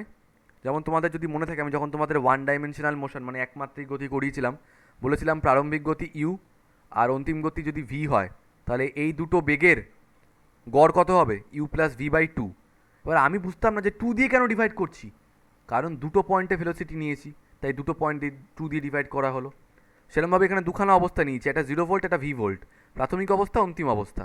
এই দুই অবস্থার গড় গড় বিভব কত হবে 0 প্লাস ভি বাই টু, মানে ভি বাই টু। তাই ধরে নেব থ্রু আউট দ্য প্রসেস এই কন্ডাক্টরটার বিভব কত ভি বাই টু। আধান কত দেওয়া হচ্ছে কিউ পরিমাণ আধান, গড় বিভবের মান ভি বাই টু পুরো প্রসেসটাতে, আর অল্প অল্প অল্প করে কিউ পরিমাণ আধান দেওয়া হচ্ছে। ঠিক আছে, কিউ পরিমাণ আধান অল্প অল্প করে আনতে আনতে আনতে আনতে কতটা কার্য করতে হচ্ছে, কার্যের মান হচ্ছে, আচ্ছা আগে একটু লিখে নাও তারপরে আমি বলছি পুরোটা, ডেরিভেশনটা এখনই বলে দিলে হবে না। লেখো লেখো, প্রথমে পরিবাহীটির আধান ও বিভব উভয়ই শূন্য ছিল। প্রথমে পরিবাহীটির আধান ও বিভব উভয়ই শূন্য ছিল। দাঁড়ি আহিত করার সময় তার আধানের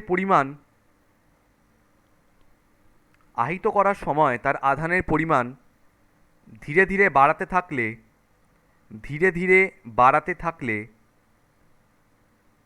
বিভবও ধীরে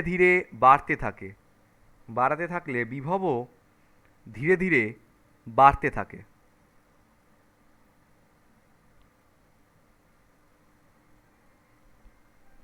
এই আধান দেওয়ার সময়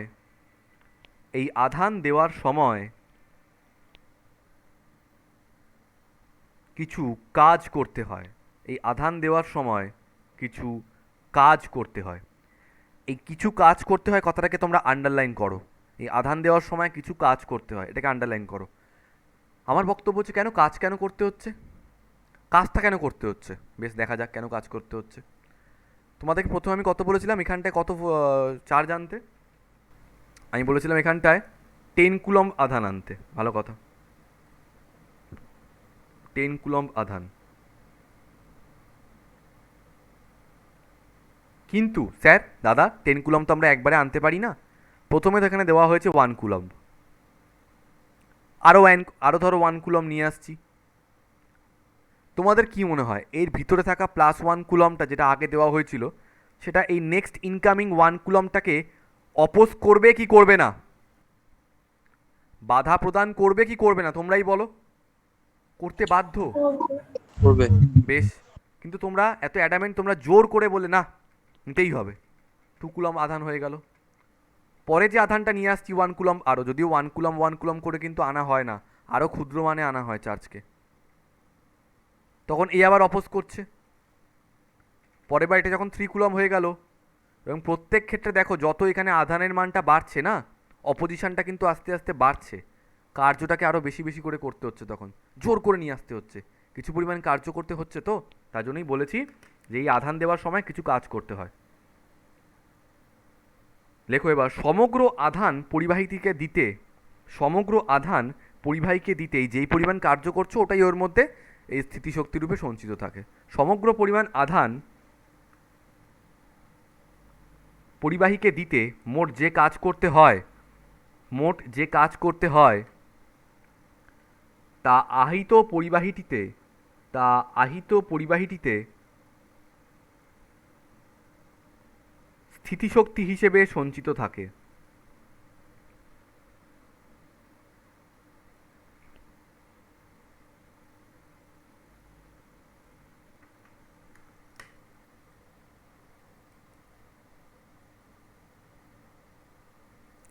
লেখো, সমগ্র প্রক্রিয়াটিতে গড় বিভবের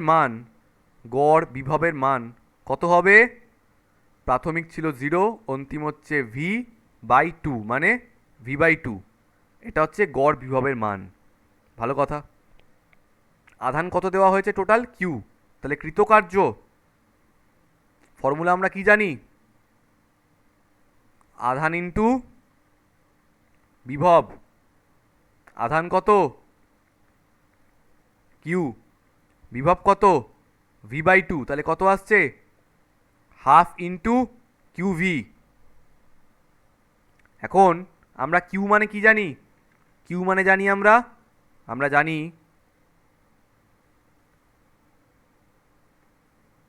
Q is equals to CV. বসিয়ে দাও এখানে।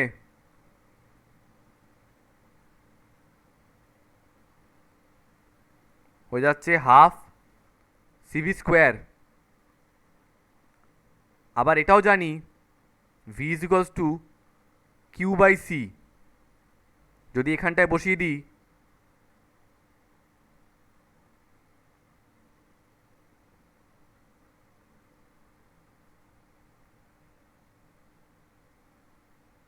কিউ ইন্টু কিউ, কি হয়ে যাবে? Q square. তাহলে half into Q square by C. কৃতকার্যের তিনটে ফর্মুলা এলো, half into Q V, half into CV square, half into Q square by C. লিখে ফেলো। আর এই পরিমাণ কৃতকার্যই ওর মধ্যে স্থিতিশক্তি রূপে সঞ্চিত থাকে। তাহলে স্থিতিশক্তিকে আমরা রিপ্রেজেন্ট করি ইউ দিয়ে। স্থিতিশক্তিকে ইউ দিয়ে রিপ্রেজেন্ট করি, ইজ ইকুয়ালস টু কী হবে? কার্যের পরিমাণটাই স্থিতিশক্তি। তাহলে হাফ সিভি স্কোয়ার বা half Q square by C. Write down, এই দুটো রিলেশন মনে রাখবে, হাফ সিভি স্কোয়ার আর half Q square by C. Most important. তাহলে কোনো একটি পরিবাহী যার ধারকত্ব সি, অন্তিম বিভব ভি, তাতে কিউ পরিমাণ আধান দিতে কত পরিমাণ কার্য বা কী পরিমাণ স্থিতিশক্তি থাকে? হাফ ইন্টু সিভি স্কোয়ার বা half into Q square by C. ভুলো না। এখানে গড় বিভবটাই কেন নেয়? কারণ প্রক্রিয়া চলাকালীন আমরা তো জানি না যে বিভবের মানটা কত। কখনো 1 ভোল্ট হচ্ছে, কখনো 2 ভোল্ট হচ্ছে, কখনো 3 ভোল্ট হচ্ছে। ওই বিভবটাই তো অ্যাকচুয়ালি 1 কুলম্ব আধানের উপর কত পরিমাণ কার্য করতে হচ্ছে সেটা। তো ওটা তো আস্তে আস্তে চেঞ্জ হচ্ছে। যে মানটা চেঞ্জ হয়ে যাচ্ছে সেটাকে আমাদের গড় ধরে নিতে হলো।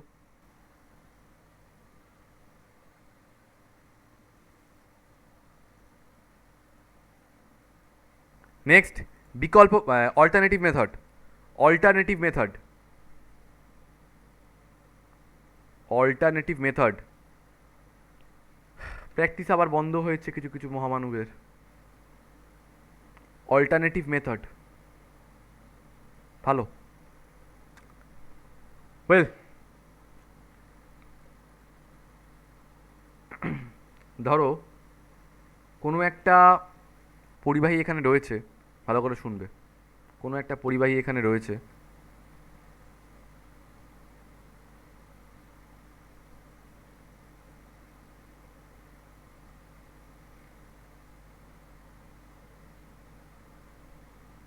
এখন ইনিশিয়ালি এটা 0 কুলম্ব রয়েছে, ঠিক আছে?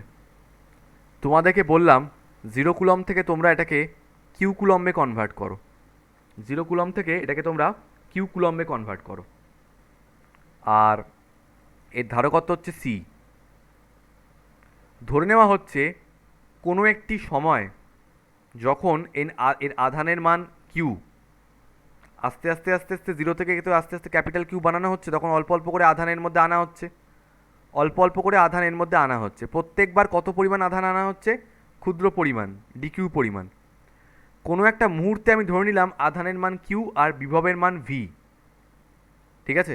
তো ফর্মুলা অনুযায়ী কী হবে? Q is equals to CV. তাহলে ভি ইজ ইকুয়ালস টু কী তখন? কিউ বাই সি, ঠিক আছে? এত এই ছবিটাকে আঁকো, এই ছবিটা আঁকো, এই ছবিটা আঁকো। ক্ষুদ্র ক্ষুদ্র করে আধান নিয়ে আসা হচ্ছে।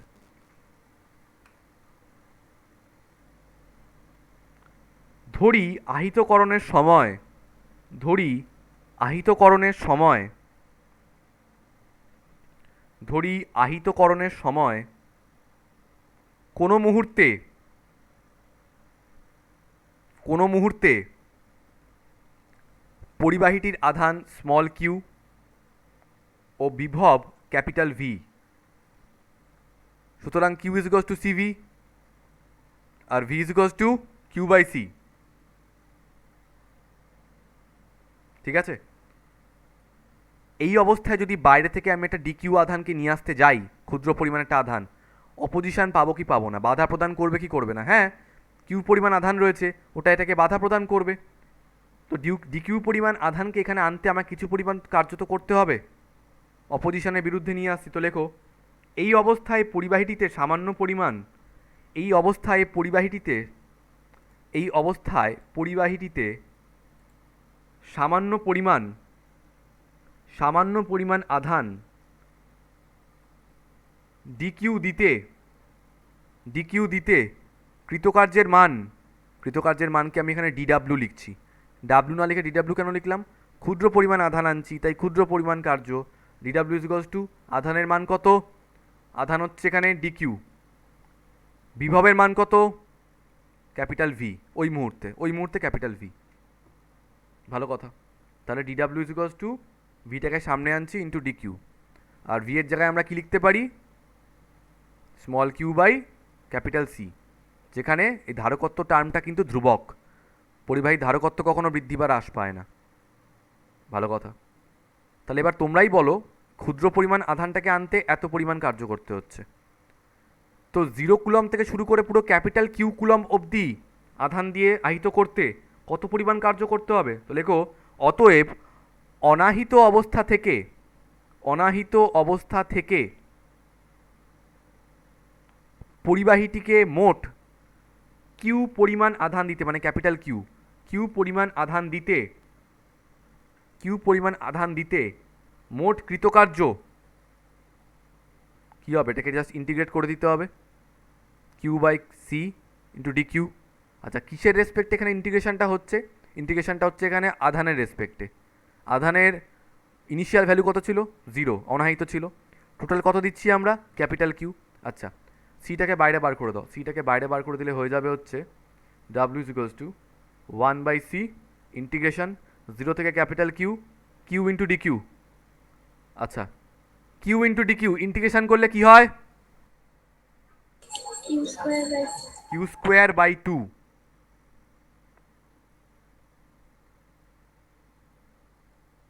বাবা, উপরে ক্যাপিটাল কিউ, নিচে 0, 2টা বাইরে বার করলাম, 1/2c, আর ব্র্যাকেটের ভিতরে শুধু কিউ স্কোয়ার পড়ে রইল, upper limit capital Q, lower limit 0।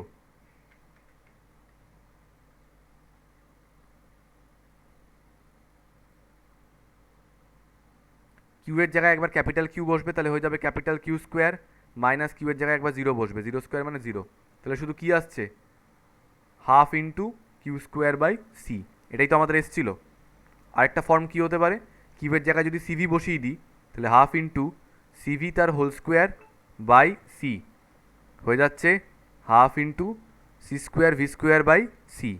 কেটে দিলাম, তাহলে কি হয়ে যাচ্ছে? এটা হয়ে যাচ্ছে হাফ ইন্টু সিভি স্কোয়ার।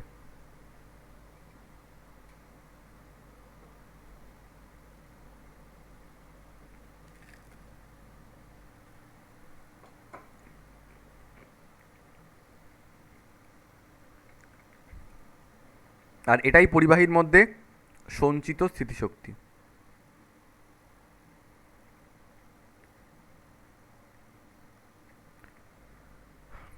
কার এখানে কোথায় অসুবিধা আছে আমাকে বলো?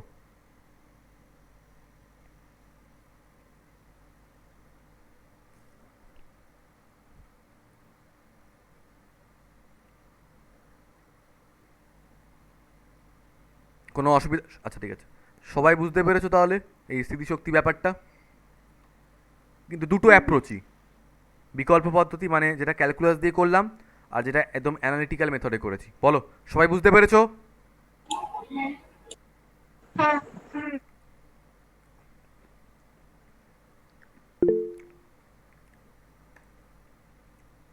বেশ,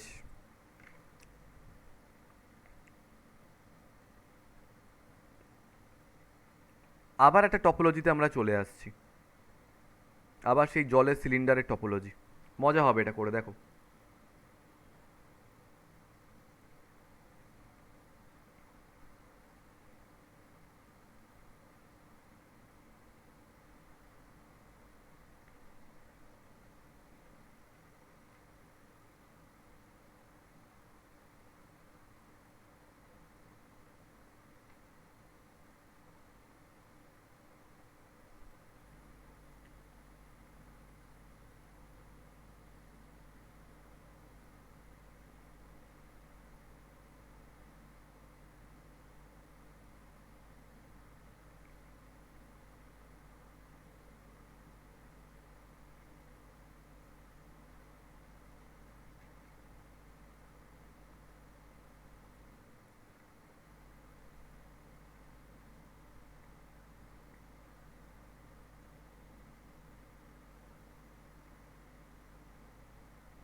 দুটো ইন্টারনালি কানেক্টেড সিলিন্ডার আছে, ঠিক আছে, ছবিগুলো আঁকবে কিন্তু।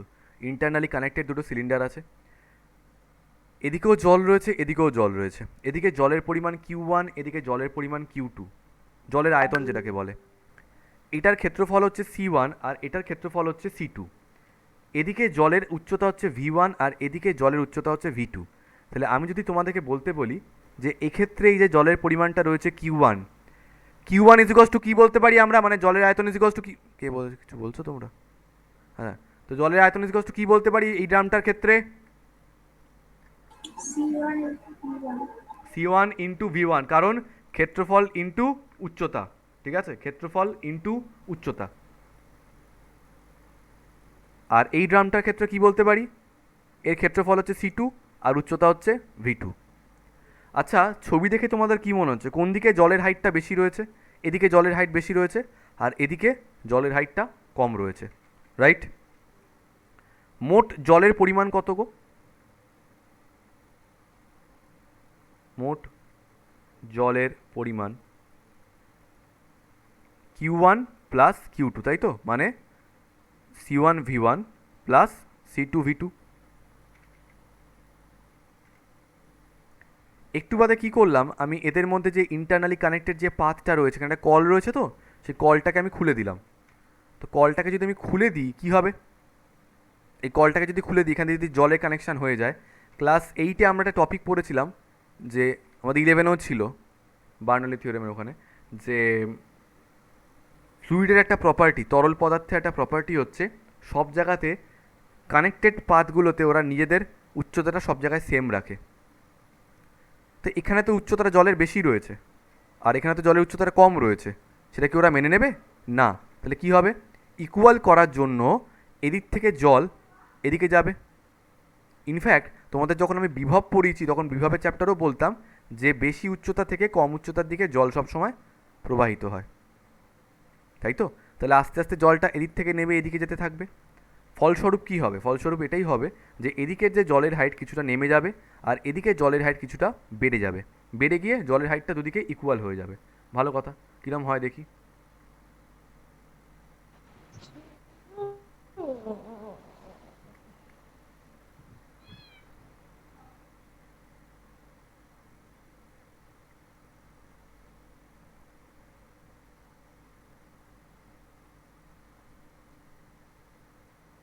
এদিকে জলের হাইটটা নেমে গেছে, ঠিক আছে, এইখানে ছিল, এখন এতটা নেমে গেছে, ভালো কথা। আর এদিকেও জলের হাইটটা একটু, আচ্ছা এতটা না বললাম না, এরম হেলে বেলে চলে গেছে। আর এই জলের হাইটটাও বেড়ে এতটা চলে এসছে। ফলস্বরূপ কী হলো, দুদিকের জলের হাইটটা হয়ে গেছে এখন সেম। এটাই তো করতে চেয়েছিল ওরা, এটাই তো জলের নিয়ম, বা জলের কেন, যে কোনো তরল পদার্থেরই এটাই হচ্ছে ধর্ম। ভালো কথা। তাহলে এদিকের হাইট কত? এখন কি আর V1 V2 আলাদা করে লেখার কোনো মানে হয়? না স্যার, না দাদা। কেন? দুদিকেরই তো হাইট সেম, তো এটাকেও আমি ক্যাপিটাল V ধরলাম আর এটাকেও আমি ক্যাপিটাল V ধরলাম। এইদিকে জলের পরিমাণকে আমি, আচ্ছা সঞ্চারী বলবে জলের পরিমাণটা এদিকেরটা এখন কি আমি Q1 লিখবো? না স্যার। জলের পরিমাণটা কি একই রয়েছে? আর নিশ্চয়ই না, কমে গেছে বা বেড়ে গেছে, কিছু একটা হয়েছে সেরমভাবে। এটাও কি আর Q2 আছে? না, ওটাও চেঞ্জ হয়ে গেছে। তাই এখন আমি পরিমাণটাকে লিখছি Q1 ড্যাশ আর Q2 ড্যাশ। যদি কেউ জিজ্ঞেস করে এই কথাটা যে কী করে বুঝলাম যে কমে গেছে বা বেড়ে গেছে বা পরিবর্তন হয়ে গেছে, আরে জলের হাইট এর থেকে নেমে গেছে তো অবশ্যই জল এখানে কম, এদিকে চলে গেছে তো কিছুটা, আর এদিকে বেড়ে গেছে, তাহলে এদিকে জলের পরিমাণ কিছুটা বেশি।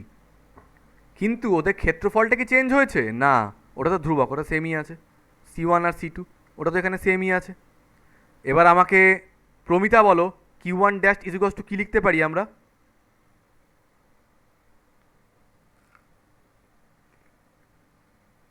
C1 dash V1 dash. C1 dash কোথায় আছে এখানে? বললাম না C1টা সেম, ক্ষেত্রফল হ্যাঁ তো সেম চেঞ্জ থাকবে, হয়নি। C1 into V। মানে ক্ষেত্রফল ইন্টু উচ্চতা করলে আমরা আয়তন পাচ্ছি জলের, সেরমভাবে এখানটাতেও Q2 ড্যাশ ইজিকলস টু ক্ষেত্রফল ইন্টু জলের আয়তন। মজার কথা হচ্ছে এখন জলের আয়তন না, সরি জলের উচ্চতা, ক্ষেত্রফল ইন্টু উচ্চতা। মজার কথা হচ্ছে এখন দুটো সিলিন্ডারই জলের উচ্চতার সমান, আচ্ছা, মোট জলের পরিমাণ কত?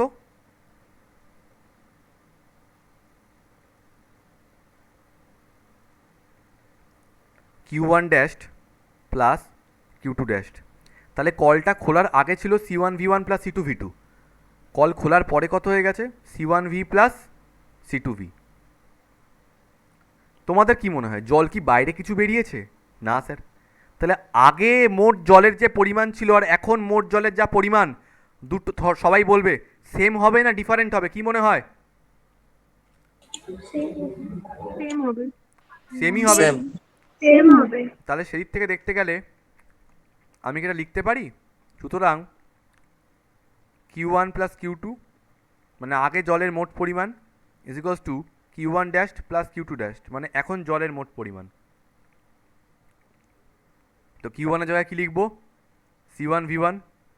কিউ টুর জায়গায় কী লিখবো? C two V two. Q one ড্যাশের জায়গায় কী লিখবো? C one V. Q two ড্যাশের জায়গায় কী লিখবো? C two V. কমন নিলে এদিকটা কিউ, পরের লাইনে করছি। হয়েছে লেখা এত অবধি? দেখো তাহলে ভি ইজ ইকুয়ালস টু কী আসবে? ভি যদি এখান থেকে কমন নিয়ে নাও, ভি কমন নিলে হয়ে যাবে C one V into C one plus C two, by হয়ে এদিকে চলে যাবে, মানে C one V one plus C two V two divided by C one plus C two. প্রত্যেকে বুঝতে পেরেছো এটা? হ্যাঁ। হ্যাঁ। হুম। হ্যাঁ। ওকে।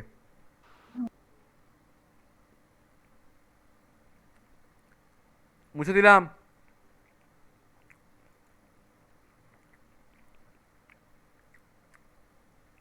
দাদা এই ক্যাপিটাল ভি জিনিসটা কি? ক্যাপিটাল ভি জিনিসটা হচ্ছে জলের উচ্চতা সমান হয়ে যাওয়ার পর দুদিকে যে কমন উচ্চতা, যেটা সাধারণ উচ্চতা, সেটার মান বার করেছি আমরা। পড়ছি ধারকত্বের চ্যাপ্টার, পরিবাহী চ্যাপ্টার, সেখানে বারবার করে জল থেকে চলে আসছে। মুসলাম, হেডিং দাও। আধানের বন্টন। হেডিং দাও আধানের বন্টন।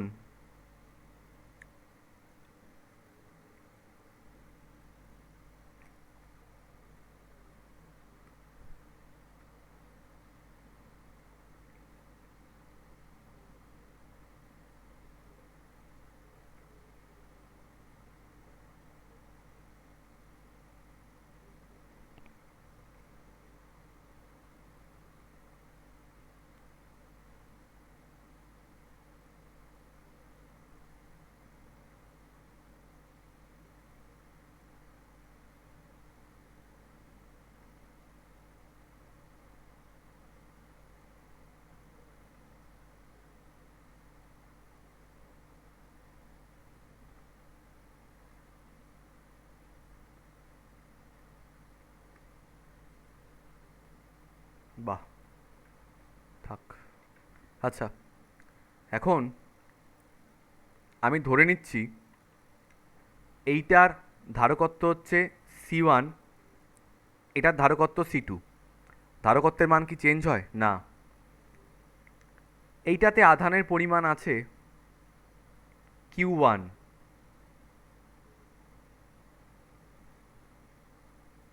আর এটাতে আধানের পরিমাণ আছে কিউ টু। এটাতে বিভবের পরিমাণ হচ্ছে এই আধানের জন্য ভি ওয়ান, এটাতে আধানের মান হচ্ছে ভি টু। এবার তোমরা আমাকে বলো, আচ্ছা তাহলে দুটো পরিবাহী আছে, একটা পরিবাহীতে আধান কিউ ওয়ান, তার জন্য বিভব ভি ওয়ান, তার ধারকত্ব সি ওয়ান, আরেকটা পরিবাহী ধারকত্ব সি টু, তাতে আধানের মান কিউ টু আর বিভবের মান ভি টু, তাই তো? এটাকে আমি নাম দিচ্ছি পরিবাহী এ, এটাকে আমি নাম দিচ্ছি পরিবাহী বি। তো তোমরা আমাকে তাহলে বলো এখানে কি হবে? এ পরিবাহীতে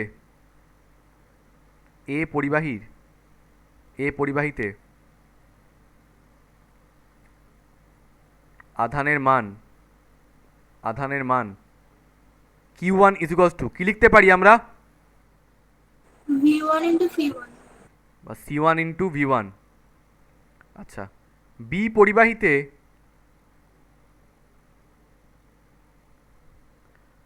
আধানের মান কত হবে? Q2 ইজিকলস টু ধারকত্ব ইন্টু বিভব। সুতরাং মোট আধান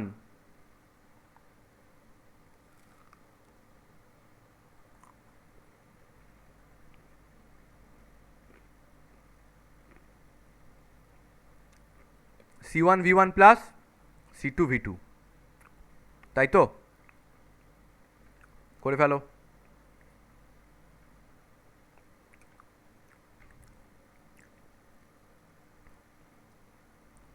এবার ওদেরকে একটা কন্ডাক্টিং ওয়্যার দিয়ে অ্যাড করে দিয়েছি।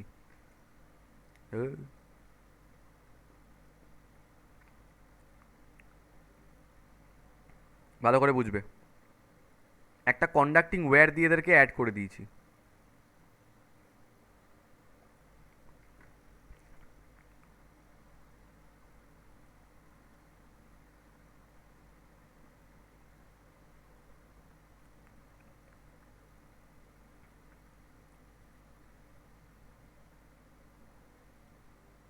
মানে একটা পরিবাহী তার। আর আমি ধরে নিচ্ছি যে V1 এর মানটা V2 থেকে বড়। তাহলে করলে কি হবে? আধান এখান থেকে এদিকে গেছে, যাওয়ার ফলে এখানে আধানের মানটা হয়ে গেছে Q1 ড্যাশড, আর এখানে আধানের মানটা হয়ে গেছে Q2 ড্যাশড, চেঞ্জ হয়ে গেছে। বিভবের মানটা তোমরা কি জানো যে দুটো পরিবাহীকে তার দ্বারা যুক্ত করলে একদিক থেকে আরেক দিকে, মানে বেশি আধান থেকে কম আধানের দিক, বেশি বিভব থেকে কম বিভবের দিকে আধান যায় কেন? কে বলতে পারবে?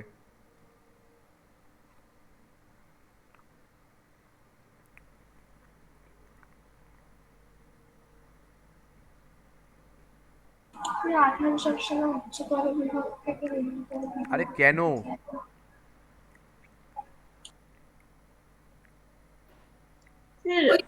এর বিভবকে সমান করার জন্য। অনেকবার বলেছি এই কথাটা, সবাই কেন এরকম চুপ করে বোবাদের মতো বসে আছো বুঝতে পারছি না আমি। স্যার আমি বলতেই যাচ্ছিলাম, আর কবে বলবে? এটাই বলতে যাচ্ছিলাম।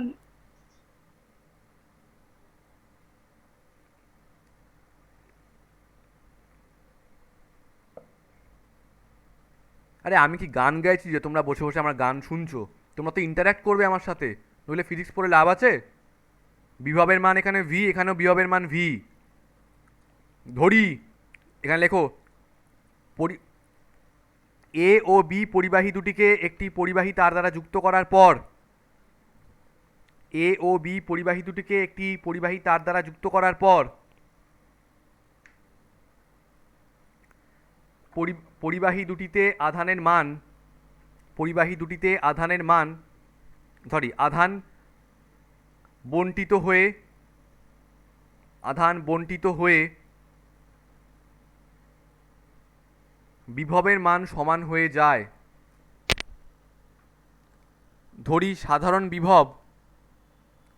সাধারণ বিভবের মান ক্যাপিটাল V।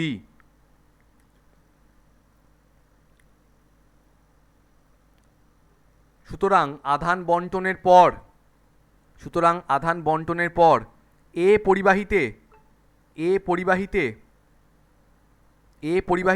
আধানের মান Q1 ড্যাশ ইজিকলস টু কি হবে? ধারকত্বের মান C1, বিভবের মান V, এবং B পরিবাহীতে আধানের মান Q2 ড্যাশ ইজিকলস টু ধারকত্ব C2, বিভবের মান V। সুতরাং আধান বণ্টনের পর মোট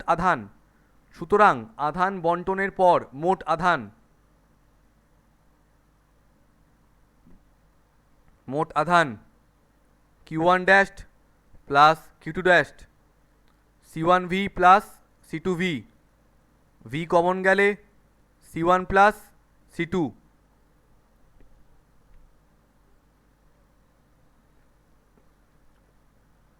এবার আধানের সংরক্ষণ সূত্র হচ্ছে, আধান কোথাও সৃষ্টিও হতে পারে না, ধ্বংস হতে পারে না। তাহলে আগে যে আধান ছিল আর এখন যে আধান সমান হতে হবে।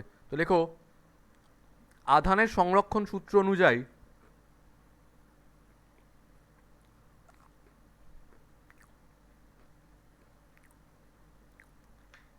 আধানের সংরক্ষণ সূত্র অনুযায়ী বন্টনের পূর্বে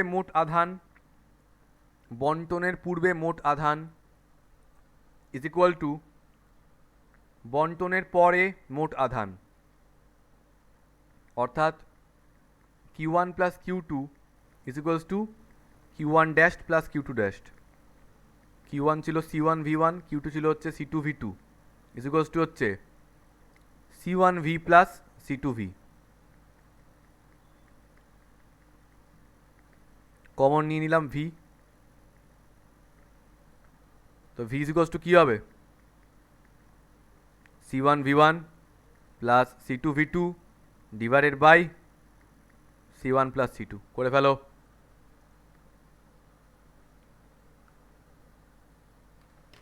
এটা হচ্ছে সাধারণ বিভব। কোশ্চেন দেয়, নিউমেরিক্যাল প্রবলেমস থাকবে। সাধারণ বিভব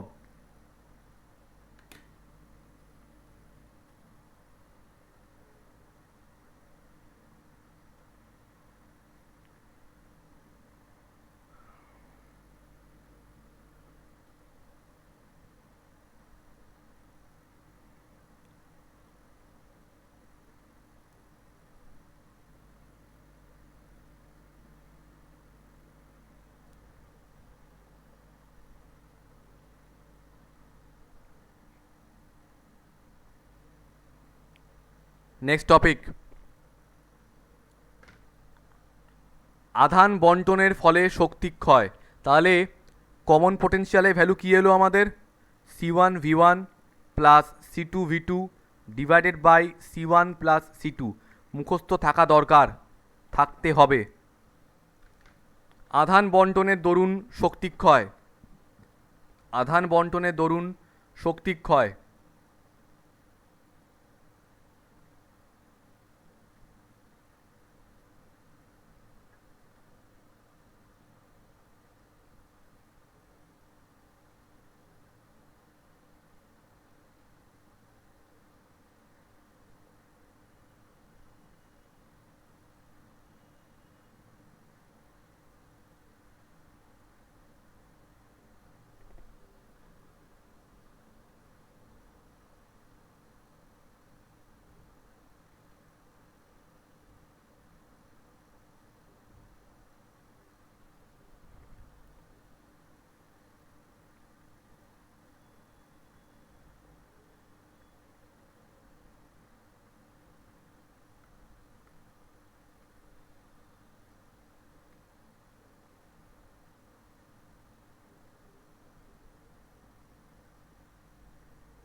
এ ও বি পরিবাহী ছিল, এখানেও এ ও বি পরিবাহী, কিন্তু এখানে এদেরকে একটা কন্ডাক্টিং ওয়্যার দিয়ে কানেক্ট করে দেওয়া হয়েছে। তার মানে এখানে আধানের বন্টন হয়ে গেছে অলরেডি। তো বিভবটাকে তাহলে V1 V2 লেখার আর কোনো মানে হয় না। এখানে বিভব V আর এখানে বিভব V, সাধারণ বিভব হয়ে গেছে। এখানে আধানের মান ধরে নিচ্ছি Q1, এখানে আধানের মান Q2, আর এখানে আধানের মান এখন বন্টনের পরে হয়ে গেছে Q1 ড্যাশ, আর এখানে হচ্ছে এখন Q2 ড্যাশ। ভালো কথা। তো আমার এখানে হেডিং দাও, সংযোগের পূর্বে, মানে পরিবাহী তার দ্বারা সংযুক্ত করা হয়নি, ঠিক আছে? সংযোগের পূর্বে হেডিং দাও, সংযোগের পূর্বে লেখো এ পরিবাহীটিতে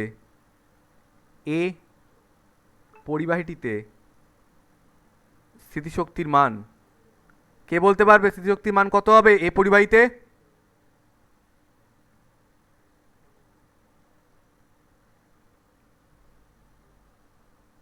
এ এ পরিবাহিত স্থিতিশক্তির মান কত হবে?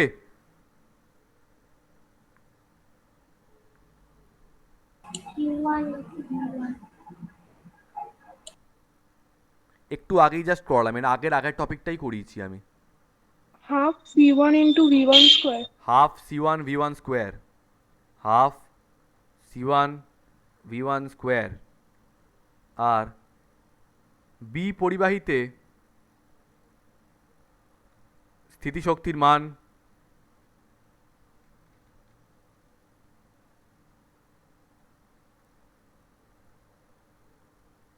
Half C2 V2 square. সুতরাং মোট শক্তি কত? Half C1 V1 square plus half C2 V2 square. ঠিক আছে, শক্তিটাকে নাম লিখে রাখো E1। E1 is equals to half C1 V1 square plus half C2 V2 square. তার মানে এখানে টোটাল এনার্জি কত ছিল? টোটাল এনার্জি ছিল E1, যার মানটা এটা, যখনও কানেক্ট করা হয়নি ওদেরকে। এবার লেখো সংযোগের পরে, সংযোগের পরে, সংযোগের পরে, সংযোগের পরে এ পরিবাহিতে, সংযোগের পরে বলো এ পরিবাহিতে স্থিতিশক্তি কত?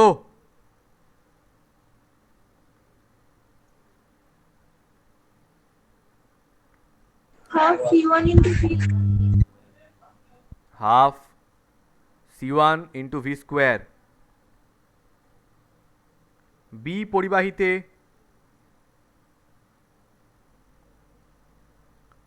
স্থিতিশক্তি হাফ C2 ভি স্কোয়ার। এখানে হাফ C1 ভি স্কোয়ার, এখানে হাফ C2 ভি স্কোয়ার। সংযোগের পরে মোট শক্তি কত তাহলে? মোট শক্তি E2 is equals to half C1 V square plus half C2 V square। এবার আমাদের যেটা বার করতে হবে, তার মানে সংযোগের আগে এনার্জি ছিল E1, সংযোগের পরে এনার্জি হয়ে গেছে E2। আমাদের যেটা বার করতে হবে সেটা হচ্ছে, বলেছে শক্তি ক্ষয়, কতটা শক্তি ক্ষয় হয়েছে। আমাদের দুটো জিনিস বার করতে হবে, একটা হচ্ছে আগে যে শক্তি ছিল তার মানটা যে সংযোগের পরে শক্তি তার থেকে বেশি, সেটা আমাদের প্রমাণ করতে হবে, প্লাস আমাদের এটার মান বারও করতে হবে, যেই শক্তিটার যে পার্থক্য তার মানটা কত। আমাদের এই প্রুফটা করতে হবে কিন্তু, যে আগে শক্তি বেশি ছিল এখন শক্তি কম। কেন প্রুফ করতে হবে? টপিকটা দেখো কি বলেছে, আধান বন্টনের দরুন শক্তি ক্ষয়। শক্তি যে আদৌ ক্ষয় হচ্ছে সেটা আমাদের বার করতে হবে, প্রাপ্তি যে হচ্ছে না সেটা দেখতে হবে। মানে শক্তি বাড়ছে না, শক্তি কমে যাচ্ছে। ঠিক আছে মুসলাম? স্যার হ্যাঁ কি হয়েছে? বলছি কি আমার যে পরের পড়াটা থাকে না, তো ওটা না শুরু হয়ে গেছে। হ্যাঁ তো আমি লেফট করে যাব। বুঝতে পারছি না, পরের পরটা কি হয়েছে? স্টার্ট হয়ে গেছে, তো আমি লেফট হয়ে যাব। তোমার তো 8টা থেকে পড়া থাকে আমি জানি। হ্যাঁ না, আমাকে এখন থেকে 8:30 থেকে মেনলি ছিল, কিন্তু তখন কিছু কারণে ম্যাম 8টা থেকে। শুধু কি আজকের জন্য নাকি রোজই 8টা? না, রোজই 8:30 থেকেই এখন। এটা তো আমি জানতাম না, আমি জানতাম তোমাদের 8টা থেকে পড়া। হ্যাঁ, মাঝে কিছুদিনের জন্য 8টা থেকে ছিল। আচ্ছা তুমি লিভ করে দাও, আমি টপিকটা শেষ করাবো আজকে, তুমি লিভ করে দাও। কতক্ষণ তুমি এটা করাবে? এবং এটা শেষ করতে মোটামুটি 5-10 মিনিট তো লাগবে। ঠিক আছে, তাহলে আমি 5-10 মিনিট পরে লেফট। আচ্ছা কি বলছিলাম, তাহলে আমাদের E1 আর E2 এর মান তো বেরিয়ে গেছে। এবার আমাদের কি বার করতে হবে, যে শক্তিটা ক্ষয় হচ্ছে এবং কতটা ক্ষয় হচ্ছে সেটা বার করা যাক। তো লেখো বন্টনের দরুন, আধান বন্টনের দরুন শক্তি ক্ষয়ের পরিমাণ, আধান বন্টনের দরুন শক্তি ক্ষয়ের পরিমাণ E1 মাইনাস E2। আগে ছিল E1, এখন হয়ে গেছে E2। কত হবে? Half C1 V1 square plus half C2 V2 square minus minus ব্র্যাকেটে half C1 V square plus half C2 V square. বেশ, তো এখান থেকে half C1 V1 square plus half C2 V2 square minus half common নিলাম, C1 C2 ভিতরে রইল, C1 plus C2, আর V স্কোয়ারটা বাইরে কমন নিলাম। এই ভি জিনিসটা কি? ভি হচ্ছে সাধারণ বিভব।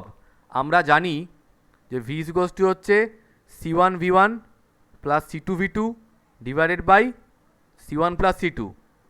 তো যদি বসিয়ে দিই E1 minus E2 is equals to half C1 V1 square plus half C2 V2 square minus half C1 plus C2, এখানটায় ভি স্কোয়ারের জায়গায় বসে যাবে C1 V1 plus C2 V2 divided by C1 plus C2,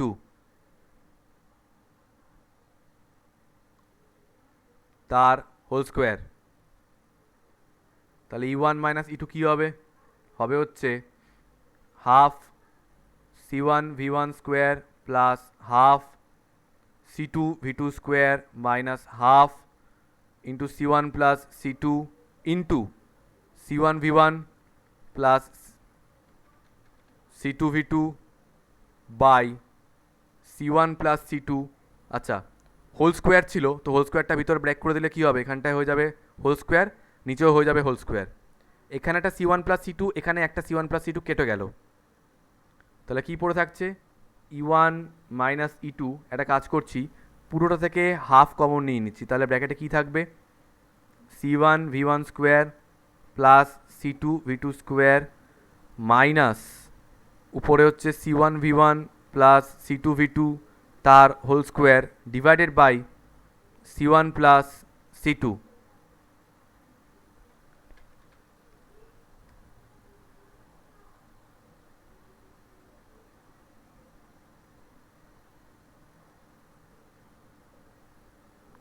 C1 plus C2কে LCM করছি, multiply হবে এটার সঙ্গে, তো C1 V1 স্কোয়ার into C1 plus C2 plus C2 V2 স্কোয়ার into C1 plus C2 plus এটা পড়ে থাকবে C1 V1 plus C2 V2 তার হোল স্কোয়ার। এখানে মাইনাস সাইন ছিল, এটা মাইনাস সাইন, মাইনাস। পরের লাইনে E1 minus E2 is equals to half ব্র্যাকেটের ভিতরে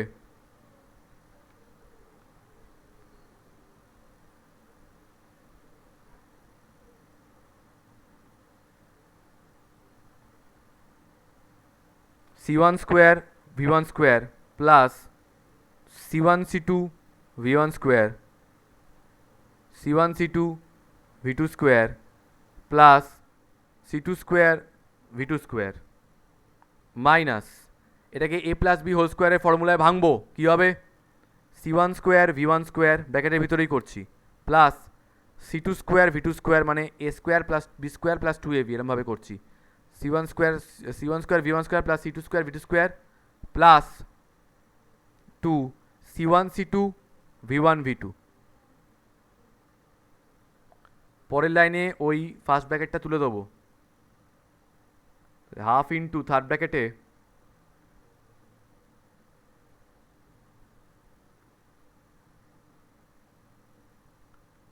C1 square V1 square plus C1 C2 V1 square plus Shubhamita বাদে বাকিরা ক্লাস শেষ হয়ে গেলে নোটস পাঠাবে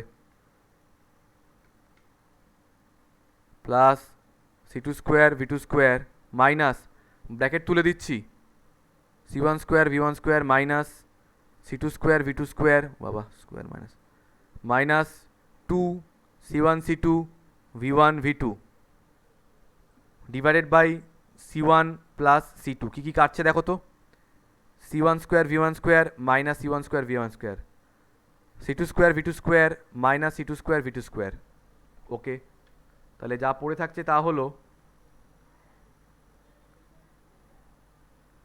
E1 minus E2 is equals to half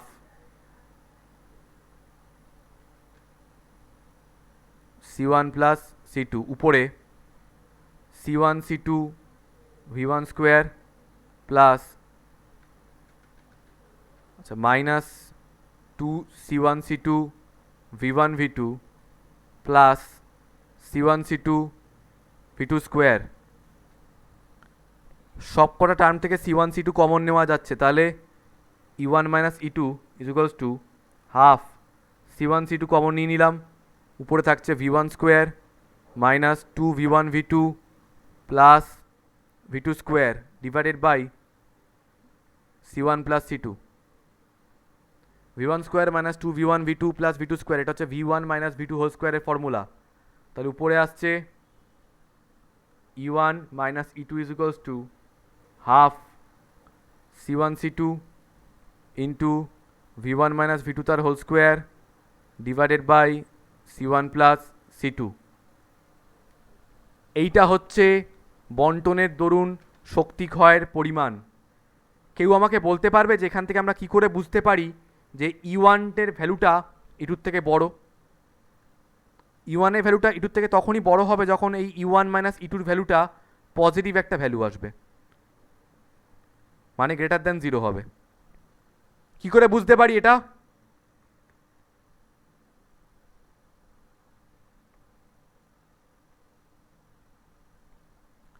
দেখো ওখানে V1 - V2 whole square. Yes V1 minus V2 whole square রয়েছে, কারণ ধারকত্ব টার্ম তো কখনো নেগেটিভ হতে পারে না, তাহলে C1 C2 C1 plus C2 সবই পজিটিভ হচ্ছে।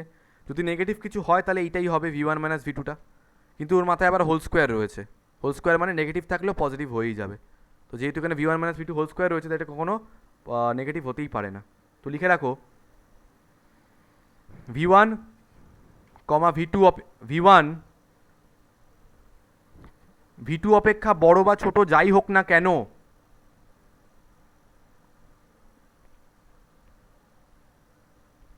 V1 V2 অপেক্ষা বড় বা ছোট যাই হোক না কেন, V1 minus V2 whole square সর্বদাই ধনাত্মক এবং C1 C2 V1 V2 অপেক্ষা বড় বা ছোট যাই হোক না V1 কেন, V2 অপেক্ষা বড় বা ছোট যাই হোক না কেন, কমা V1 minus V2 whole square সর্বদাই ধনাত্মক এবং C1 C2 ধনাত্মক হওয়ায়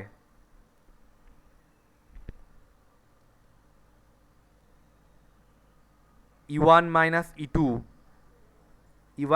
E2 এর মান সবসময় ধনাত্মক হবে, সবসময় ধনাত্মক হবে। অর্থাৎ